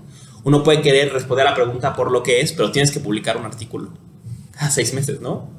O sea, no me importa qué estés haciendo, como decían, no importa qué digan los artículos, porque nadie los lee. No importa qué digan los libros, porque nadie los lee.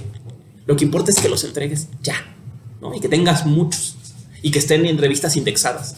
No importa que esas revistas sean irrelevantes.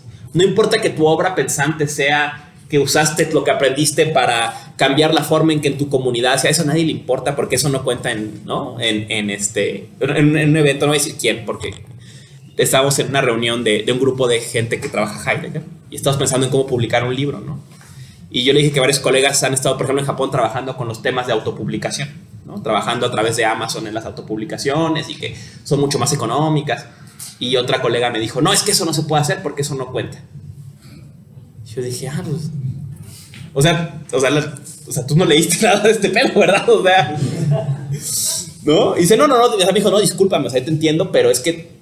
Y lo entiendo, ¿no? Y a veces es que lo necesitamos, no tenemos trabajo. Y es la única forma de conseguir trabajos medianamente estables, internacionales, tener publicaciones en revistas indexadas, ¿no? Entonces, por más hippies anarquistas que queramos ser, la institución no lo es, ¿no? Entonces nos exige estas cosas, ¿no? Y como dices, yo puedo decir, yo aparte filtro mi libro a Library Genesis, ¿no? Pero lo que cuenta no es que lo hayan leído un montón de personas en Library Genesis y lo comenten y que sea parte de sean herramientas para la crítica internacional y lo que sea, ¿no? Es que esté en una revista indexada, aunque sea inaccesible y nadie la esté revisando, ¿no? Entonces esa sería la relación que hay que cuestionar, ¿no? La técnica moderna sería donde estaría para Heidegger el problema, y finalmente la técnica moderna es la crítica a la metafísica, la crítica a la relación sujeto-objeto, ¿no?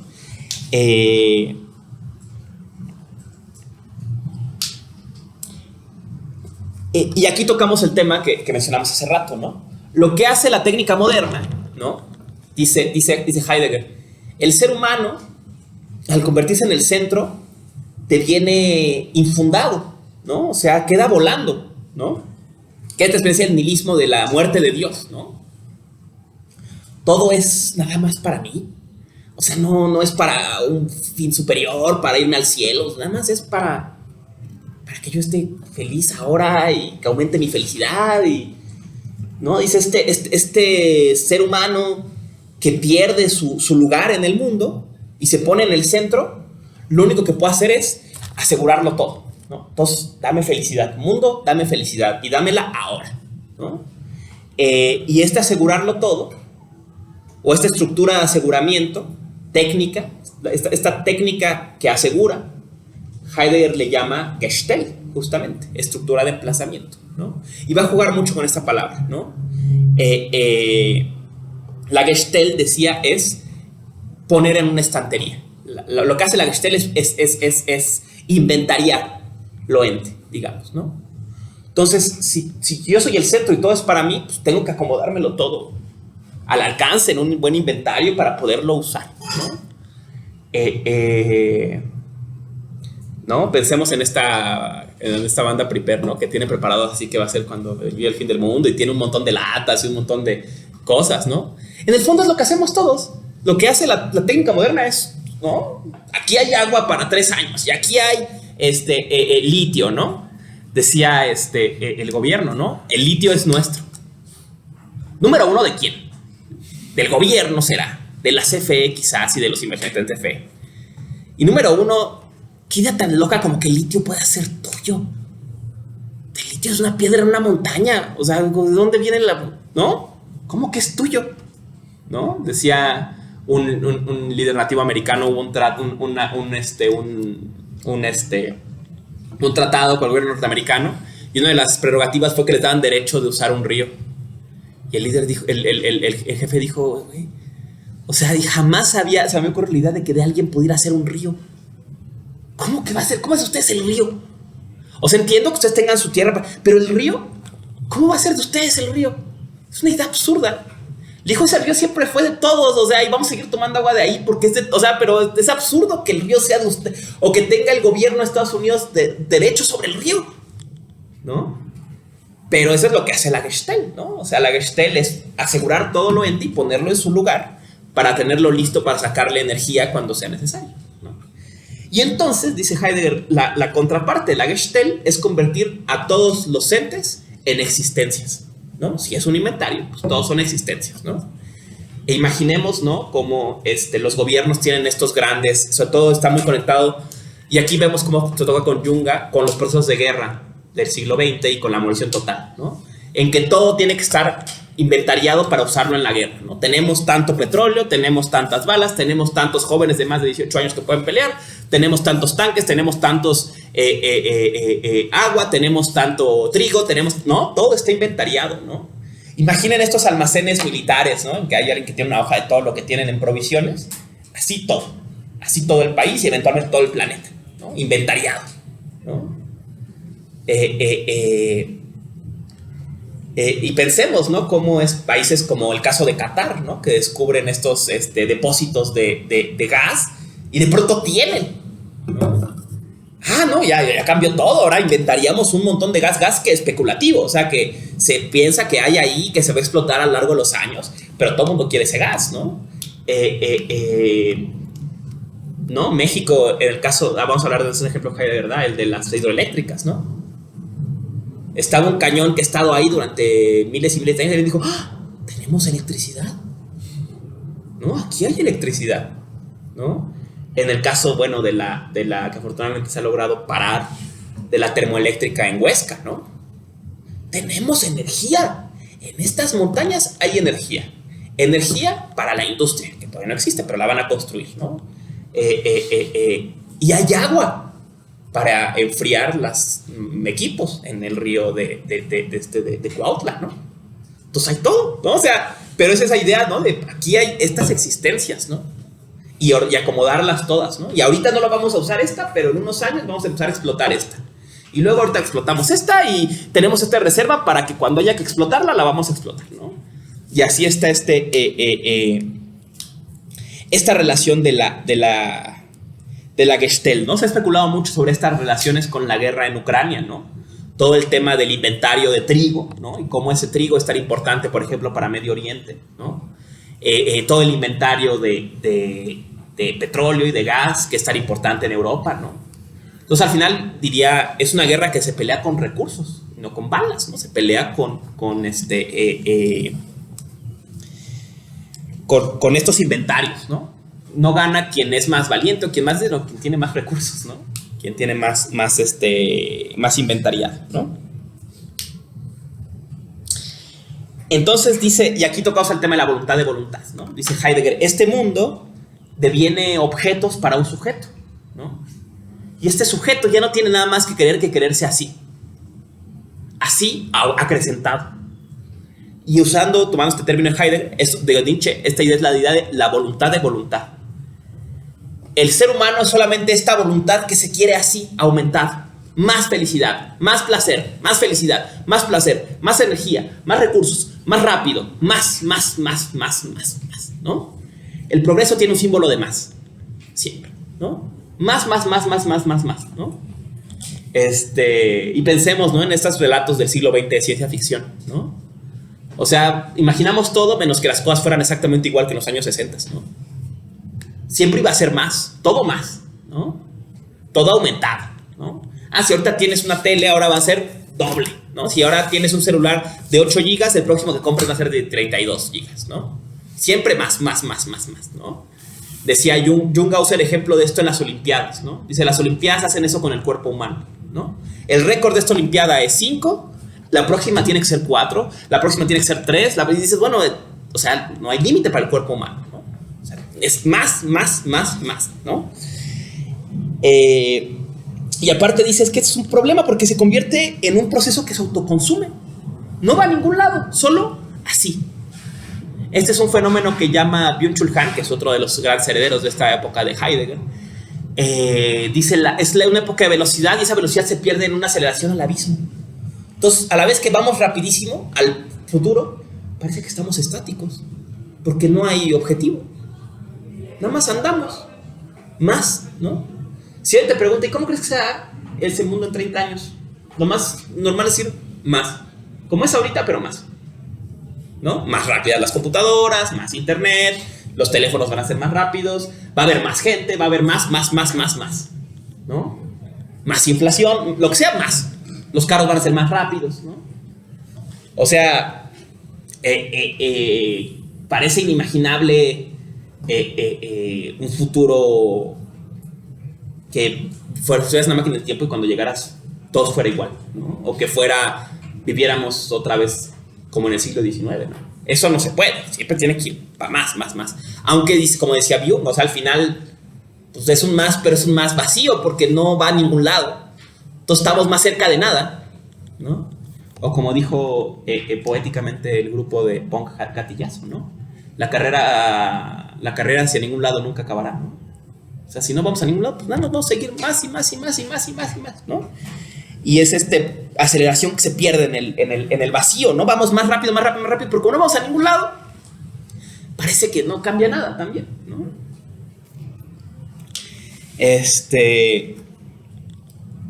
Remata Heidegger, ya por ir cerrando con la clase, aquí ya estamos en superación de la metafísica. Dice, ¿cuáles son los síntomas de este mundo de la técnica moderna?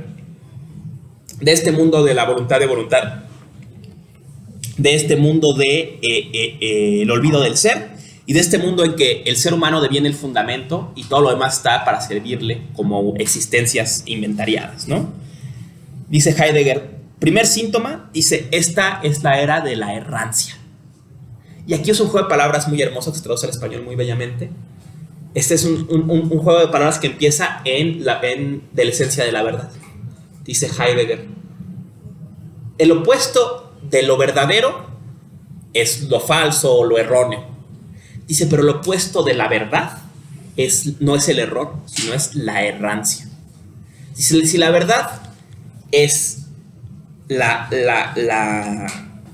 si la verdad es el ser, digamos, lo que hace que haya las cosas verdaderas, cuando se pierde esa verdad, andamos sin rumbo.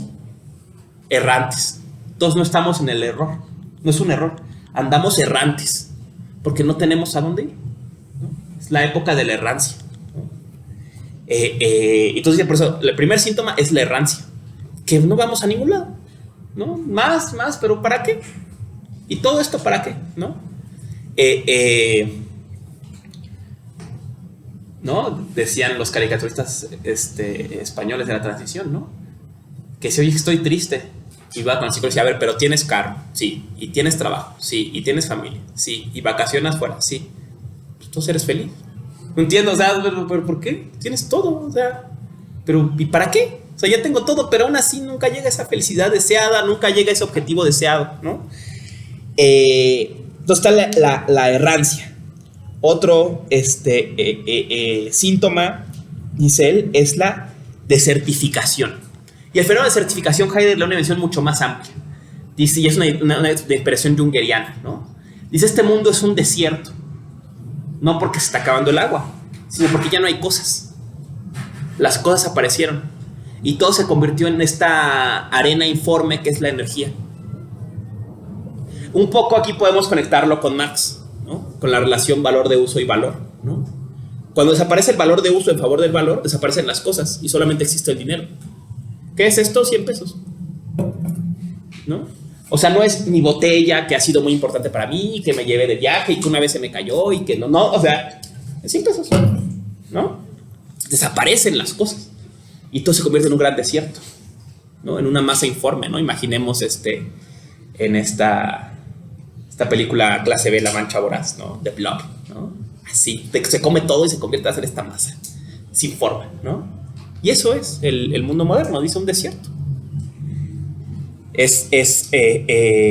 Estamos en la puerta de la desertificación del desierto del oeste, ¿no? Y por eso dice en La Cosa, dice, cuando todo el mundo teme la bomba atómica, pero no saben que lo peor ya ha pasado, que cuando exploten las bombas ya no va a quedar nada por destruir, una sola cosa por destruir, ya no va a haber nada, todo van a ser objetos, y en el fondo reducidos a energía, entonces ya no hay cosas, ¿no? Ya no hay esas cosas singulares, ya se destruyeron. Dice, lo peor ya ha pasado, ya esa destrucción pasó hace tiempo y nunca nos dimos cuenta, ¿no? Dice, y por eso estamos en una época que organiza, de la Gestalt, una época que quiere organizarlo todo, pero le llama la organización de la carencia. Porque no hay nada, organizamos nada, ¿no? Imaginemos otra vez el ejemplo por ejemplo, del litio, ¿no? Tenemos tantos kilos de litio. Esa montaña antes era sagrada y era el lugar donde habitaban los dioses y el diablo y todo, ¿no? Ahora ya nada más es tantos kilos de litio. Como dijo Lukács también, ¿no? Para destruir el bosque primero hubo que echar a todas las hadas y los duendes, ¿no? Y convertirlo en troncos. Y entonces, pues sí, ya lo podíamos destruir. Pero ya lo habíamos destruido antes, ¿no? Ya todo lo mágico, lo sagrado, ya había sido expulsado, ¿no? El alma se había perdido ya nada más quedaban, pues, útiles, nada más quedaban valor de uso, valores, ¿no? Entonces por eso llama Heidegger esta relación la organización de la carencia, ¿no? Porque organizamos todo, pero en realidad no nos queda nada, ¿no? Está todo inerte, digamos, ha perdido esta relación con la singularidad, ¿no? Luego, y esta relación organizadora es a lo que Heidegger llama la maquinación, ¿no? El pensar maquinador es el pensar que organiza para extraer recursos. Y al final se convierte en una relación de usura. Y fíjense en qué bella frase de usura. A ver, montaña, yo te voy a dar 100 y tú me vas a regresar 1000. ¿Cómo ves? ¿No? O sea, yo te voy a dar tanto esfuerzo, tantos recursos y tú me vas a regresar recursos, ¿no? Está una relación de usura con todo, ¿no? Le damos esfuerzo a cambio de que nos dé algo. A ver, filosofía, yo te voy a dar 4 años, pero me vas a dar trabajo, ¿no? Y es esta relación de usura, ¿no?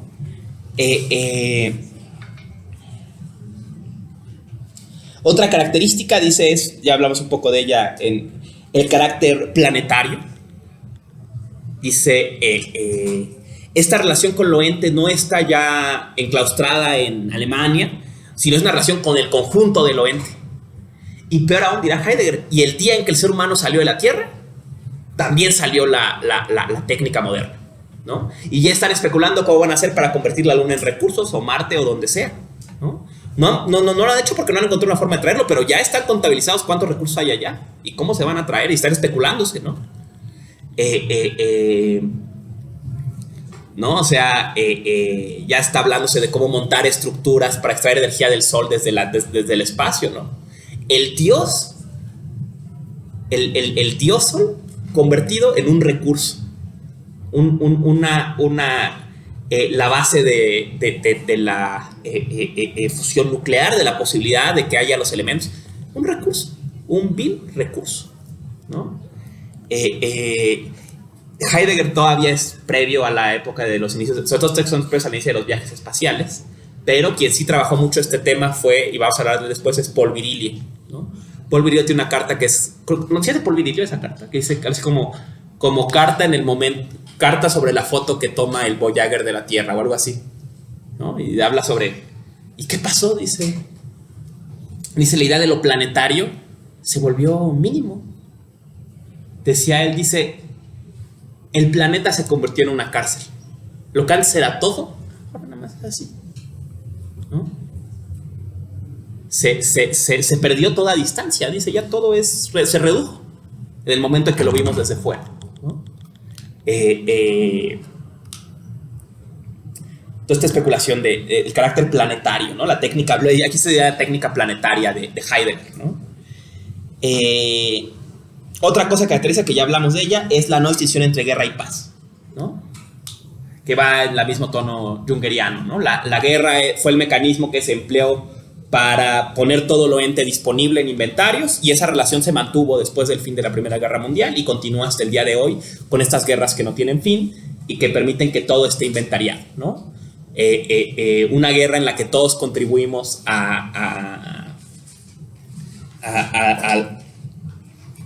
¿no? O sea, todos estamos sujetos a aumentar el precio del fentanilo cuando cruza la frontera, o del opio, aunque no sepamos, ¿no? O sea, si en ese proceso nos tiene que matar el narco para que llegue el opio a Chicago, ¿no? En un camión que viene de la Sierra de Guerrero, pues somos parte también de este proceso frenético de que se extraiga este recurso de la sierra, aunque no queramos. O sea, no distingue, las balas del narco no distinguen entre estudiantes del TEC de Monterrey y las balas del ejército, perdón, ¿no? Porque a Jorge Javier los mató el ejército, ¿no? No distinguen entre estudiantes y sicarios, ¿no? Y somos parte de ese proceso, aunque no queramos. Estamos inventariados, estamos contabilizados en el valor de cada pastilla de fentanilo que se toma en Estados Unidos. Está contabilizado el sufrimiento y la muerte de las personas que estamos aquí, aunque queramos o no, ¿no? De la mano de esto, ¿no? Dice Heidegger un concepto muy interesante, que es la distinción entre ultrahumanidad y subhumanidad, ¿no? Es un concepto que por un lado recuerda mucho al relato nacionalsocialista, ¿no? Esta idea de que la modernidad requiere de los arios y los judíos, ¿no? Este conjunto de los otros, ¿no? Que son todos iguales, para empezar, y que son la causa de todos sus problemas y conspiran contra nosotros. Pero tiene un sentido más profundo, ¿no? Yo creo la relación de ultrahumanidad y subhumanidad, ¿no? En el fondo, la ultrahumanidad es la humanidad, como diría Max Stirner, ¿no? El hombre, México, ¿no? Hazlo por México, todos unidos por México. ¿Y dónde está México? ¿Quién es México? ¿No?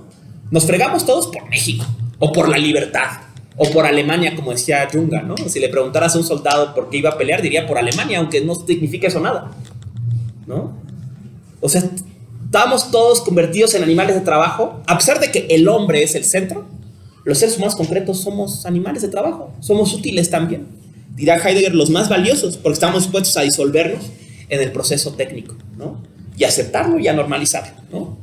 Y dice una frase muy fuerte, aunque Heidegger no se imaginaba en qué sentido. Dice, no falta mucho para que empiece a haber fábricas de hombres, que la química sea capaz de fabricar a este animal, ¿no? Podemos imaginar como la guerra de los clones de Star Wars, ¿no? Y Heidegger pensaba que iba a ser la química, ¿no? Pero yo pienso que no se imaginó que esa fábrica ya existía y era la universidad, ¿no? Que fabrica a esos hombres que aplauden al proceso de trabajo, ¿no? Y que lo continúan y que lo hacen suyo, ¿no? O sea, esa fábrica ya existía y es la escuela, ¿no?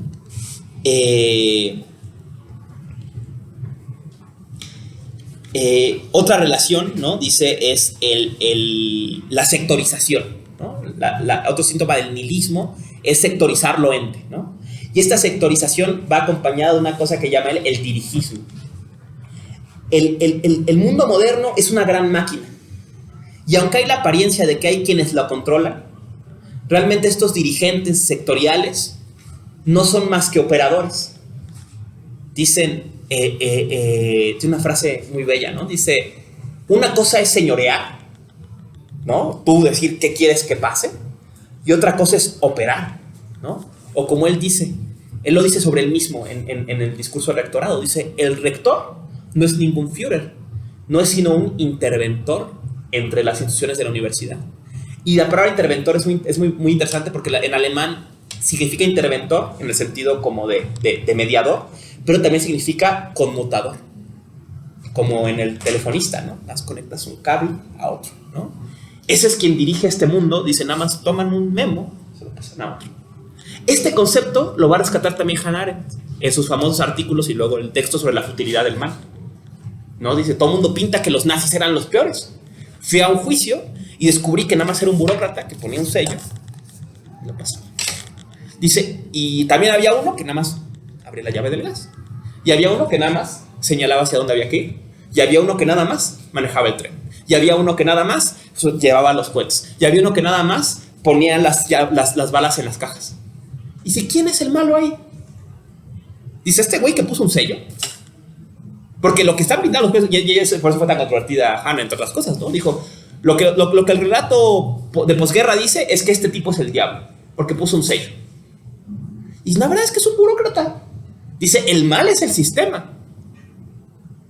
El mal está en todo el proceso, pero los particulares no son más que engranes, que no son más que interventores, que agarran este papel y lo pasan, ¿no?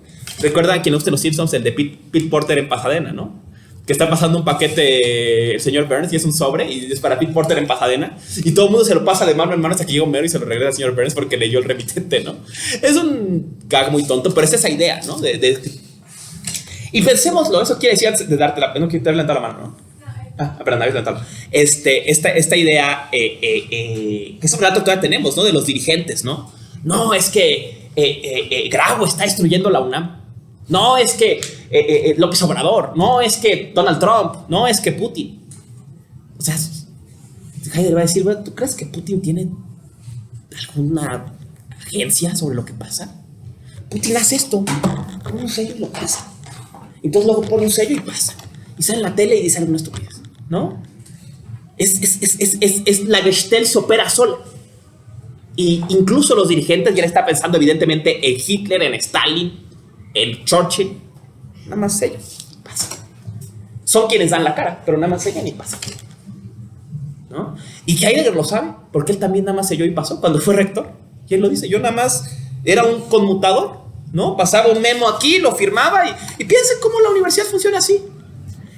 Seguro han vivido esta experiencia. Oye, es que quiero hacer cambio. No, es que es en aquella oficina. No, es que es en esa otra. No, es que la verdad es que no sé cómo. Dice, güey, eres el coordinador, ¿no sabes cómo? No, pues la neta es que, güey, tengo 3 meses que llegue y no tengo idea de nada. Oye, ¿quién sabe? No, pues no. Y al día como dice, no, es que ya se cerró el sistema. Entonces, ¿qué chingados gobierna la universidad entonces? El sistema. A quien les gustan las novelas gráficas y los cómics, en el cómic de Venganza, ¿no? Muy bueno. Es el gran tema, ¿no? Que es una sociedad fascista inglesa y que la gobierna una máquina. Que en realidad el cerebro, que es el dirigente, no hace más que hacer lo que una computadora le dice. Y aparte él está enamorado de la computadora, ¿no? Entonces este juego, ¿no? Al final, pues hasta el dirigente nada más... mañana vamos a bajar los precios. ¿No? O sea, ¿qué dice? Sí, esto, ¿no? Y esta es la idea del dirigismo, que es una idea muy poderosa en Heidegger, ¿no? O sea, no, es que este güey están operando nada más esta maquinaria, ¿no? Ahora sí, perdón. Esto es lo que entonces le critica a Lockerbie, que no es que estemos en una época de rancia, sino que más bien nuestra época está dirigida a una univocidad. Sí, es en esferas, ¿no? Estoy pensando en el hombre operable.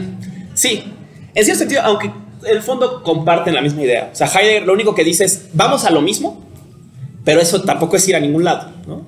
Por eso es un proceso que tiende a lo planetario, ¿no? O sea, al dominio planetario, o sea, que todos lados va a ser igual, ¿no?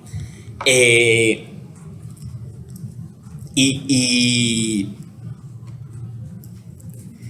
digamos, en este, y eso es también una idea interesante del dirigente, ¿no? O sea, por más diverso que es un dirigente, pensemos en el caso doloroso, interesantísimo de Chile, ¿no? Con toda la crisis que hubo, la llegada de Boric, ¿no? La gente esperaba que, bueno, el Boric iba a traer el cambio y no pasó nada. Nada, ¿no? O sea, la constitución que fue un Frankenstein al final no se aprobó, ¿no? ¿Y qué pasó, no? O sea, la tía Pikachu estaba en la constituyente, ¿no? Sí, se saben la de la tía Pikachu, ¿no? Que una señora que iba a las protestas vestida de Pikachu porque su hijo había comprado en AliExpress un traje de Pikachu y empezó a ir a las protestas. Y hay un video que está alguien grabando las protestas. No, que aquí está todo chido, ¿no? Y dice, ¡ah, Pikachu! ¡Baila, Pikachu! Y él se va a dar vuelta a la señora, da dos vueltas y se cae y dice, ¡ah, se cayó Pikachu! Pues la tía Pikachu es una constituyente, es parte de la constituyente popular, ¿no?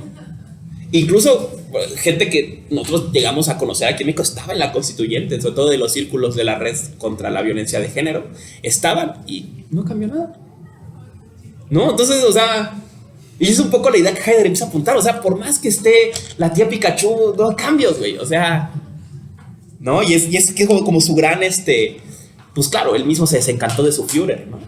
El Führer que había despertado la voluntad del pueblo y ahora solo le tocaba a la filosofía corresponder, ¿no? Él decía, bueno, es que alguien está diciendo, pues, ¿qué pedo? La modernidad está mal, hay que volver a las raíces. Sí, tiene razón Hitler. Pero, pues al final, por más que decían eso, hacían lo otro, ¿no? Adelante, por favor. Sí, no sé si recuerdan, pero hace como 2 años estuvo como el seminario de la izquierda y tiene estos estudios. Yo vi la conferencia de Sergio Hernández que habla sobre Bernard Stiegler y menciona, bueno, se suicidó. Menciona que justo, o sea, en el horizonte tan cruel y feo en el que nos deja parados Heidegger, él encuentra como una salida en el arte, en la poesía. Entonces no sé si pudiera como reflectar dentro de eso. Sí, no, yo lo que sé de Stiegler es lo que sabe Sergio, porque toda esa sesión. Por cierto, Sergio es gran profesor de ontología política, muy listo y muy bueno. Y esas todas esas medidas habitadas muy interesantes están ahí en el canal. Es un poco también a donde voy, ¿no? O sea, Heidegger queda en este horizonte y desde ahí va a empezar a apuntar, bueno, ¿y hacia dónde saldríamos de aquí? ¿No?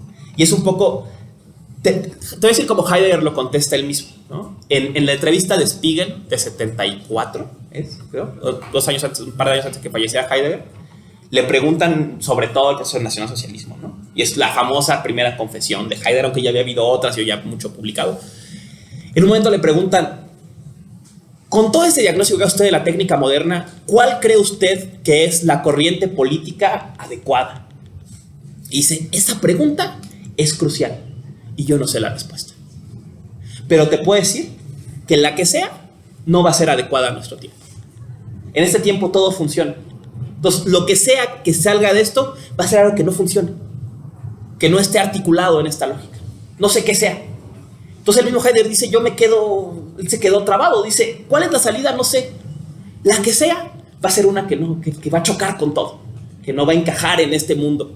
Dice, en este mundo todo funciona. Entonces la que sea no va a ser adecuada, ¿no? Y me parece, siempre me gustó esa frase de Heidegger, ¿no? Y esta otra, ¿no? Es una pregunta fundamental y yo no sé la respuesta, ¿no? Entonces Heidegger deja este reto echado a la posteridad. Él mismo, pues, después de todo lo que pasó con el nacionalsocialismo, dice, no, pues ya mejor ni me meto, ¿no? Y sus colegas de Japón les pasa lo mismo con el militarismo japonés, ¿no? Entonces, pues queda esa pregunta en el tintero, ¿no? Y bueno, está Bátimo con el pensamiento débil y el comunismo hermenéutico, y ha habido muchos intentos de pensar, ¿no? Otras formas. Muchos veremos una fuerte tendencia a la ecología radical desde la gente que trabaja Heidegger. Hay varios colegas incluso que están o que estamos vinculados a procesos de ecología, ecologistas, ¿no? Mismo Bátimo estaba en juicio por oponerse un monorriel, ¿no? O sea, todo el mundo está intentando. Había varios colegas dentro del CRITIA que estaban conectados a la lucha contra las plantas nucleares en Europa. O sea, todo el mundo buscó por dónde, ¿no? O ha buscado por dónde, bien que mal, ¿no? O sea, pero Heidegger dejó la pregunta echada, ¿no? Y dejó a sus críticos, digamos, a lo que llamó Teresa bellamente a los hijos de Heidegger, ¿no? Así, ¿no? O sea, a Riquet, a Marcuse, a Stigler, a Virilio, a Byung-Chul Han, ¿no? A ver, resuelvan la plana, ¿no? No sé, ¿no? Y queda esta pregunta echada todavía, yo siento, ¿no? Y bueno, ya para concluir, que ya tenemos el tiempo encima, remata Heidegger con los siguientes síntomas, ¿no? Dice, lo que quiere decir es que en la época moderna vivimos en el inmundo. Porque este no es mundo. El mundo, dice Heidegger, es la relación del ser humano con la tierra, con el misterio de la tierra que se cierra, con el cielo que se abre y con lo otro de él, que son los dioses.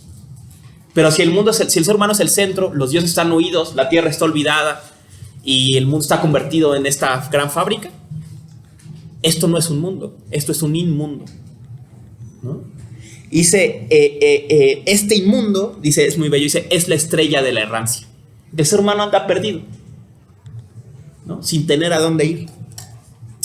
Dice, y el problema es que este mundo es un mundo de poder.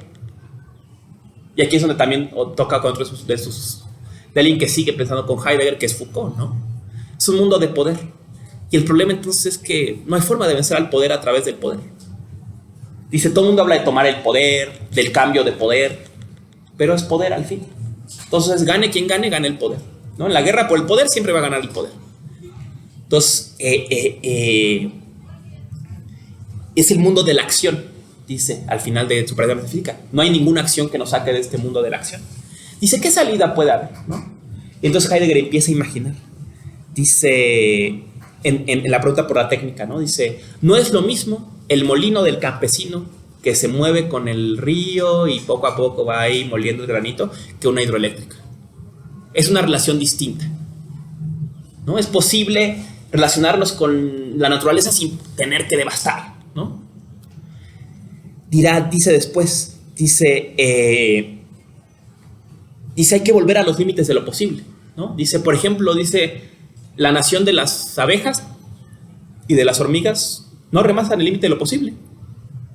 Viven en su esfera. Dice, el abedul no rebasa el límite de lo posible.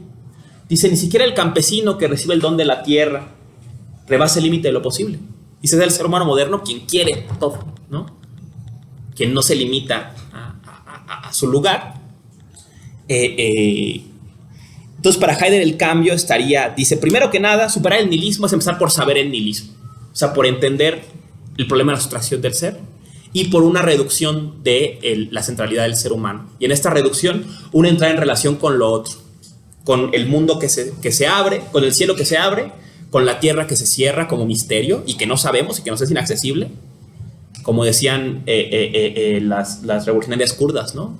Una tierra en que hay petróleo, pero pues se queda ahí el petróleo, ¿no? O sea, ¿por qué lo habríamos? Ahí está bien, ¿no? No nos falta que se saque, ¿no?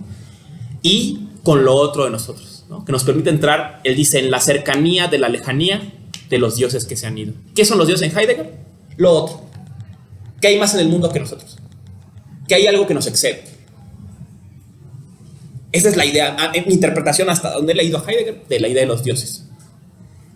Dice, los dioses es solamente el reconocimiento del ser humano de que no es el centro, ¿no? O sea, no es, decía, ¿no? ¿Cómo puedes creer en Dios que hay un Señor en el cielo? No, claro que no creo eso es absurdo, ¿no? Eso es la idea de que hay algo en este mundo que nos excede, que no somos todo y que este mundo no se agote en nosotros y en darnos satisfacción, ¿no? Y deja así, ¿no? Y les dejo con esta provocación para pensar, ¿no? Heidegger dice en Cuadernos Negros, ¿no? Dice, ¿cómo se le abre el mundo a los demás seres vivos, ¿no? Es claro que algún mundo tiene el perro, ¿no? Que algún mundo tiene la planta, pero no el nuestro. Y el problema es que siempre que vemos al perro o a la planta la vemos desde los humanos, ¿no? Pero dice, hay algo en nosotros que es un poco perro, que es nuestro cuerpo. Dice, y en este ejercicio de homocéntrico, tal vez podamos regresar a... Dice, hemos pensado, por ejemplo, los sentidos en un sentido kantiano, racional, humano. Dice, si os pudiéramos pensar en un sentido más corporal, podríamos reconectarnos con una corporalidad que no es nada más humana, ¿no? Yo pienso que les dejo con esta provocación al pensar. Es un tabú de nuestra sociedad, sin duda, el pudor ante la desnudez, ¿no? Y se suele pensar que tiene una connotación sexual, ¿no? Que el cuerpo desnudo inspira. Pero los más de los cuerpos desnudos no inspiran mucho deseo, ¿no? Empezando por el mío, ¿no? Pero ¿saben qué sí inspiran? Tal vez ha pasado, yo lo viví con familiares mayores que había que ayudarlos a bañarse, ¿no?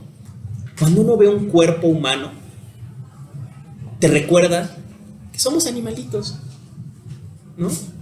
Ves las costillitas y dices, pues, como las del perrito, ¿no? ¿Ves? ¿No? Es una anécdota de una amiga, perdón, es una anécdota, va a sonar de mal gusto, pero es un ejemplo bello en su trasfondo, ¿no? Va a sonar de bastante mal gusto. Saben, en las playas europeas, entre ellas en las España, es frecuente que las mujeres no usen top, ¿no?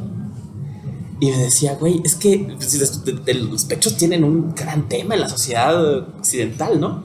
Dice, güey, cuando ves a tanta gente sin top, dices, en la madre, son ubres, güey.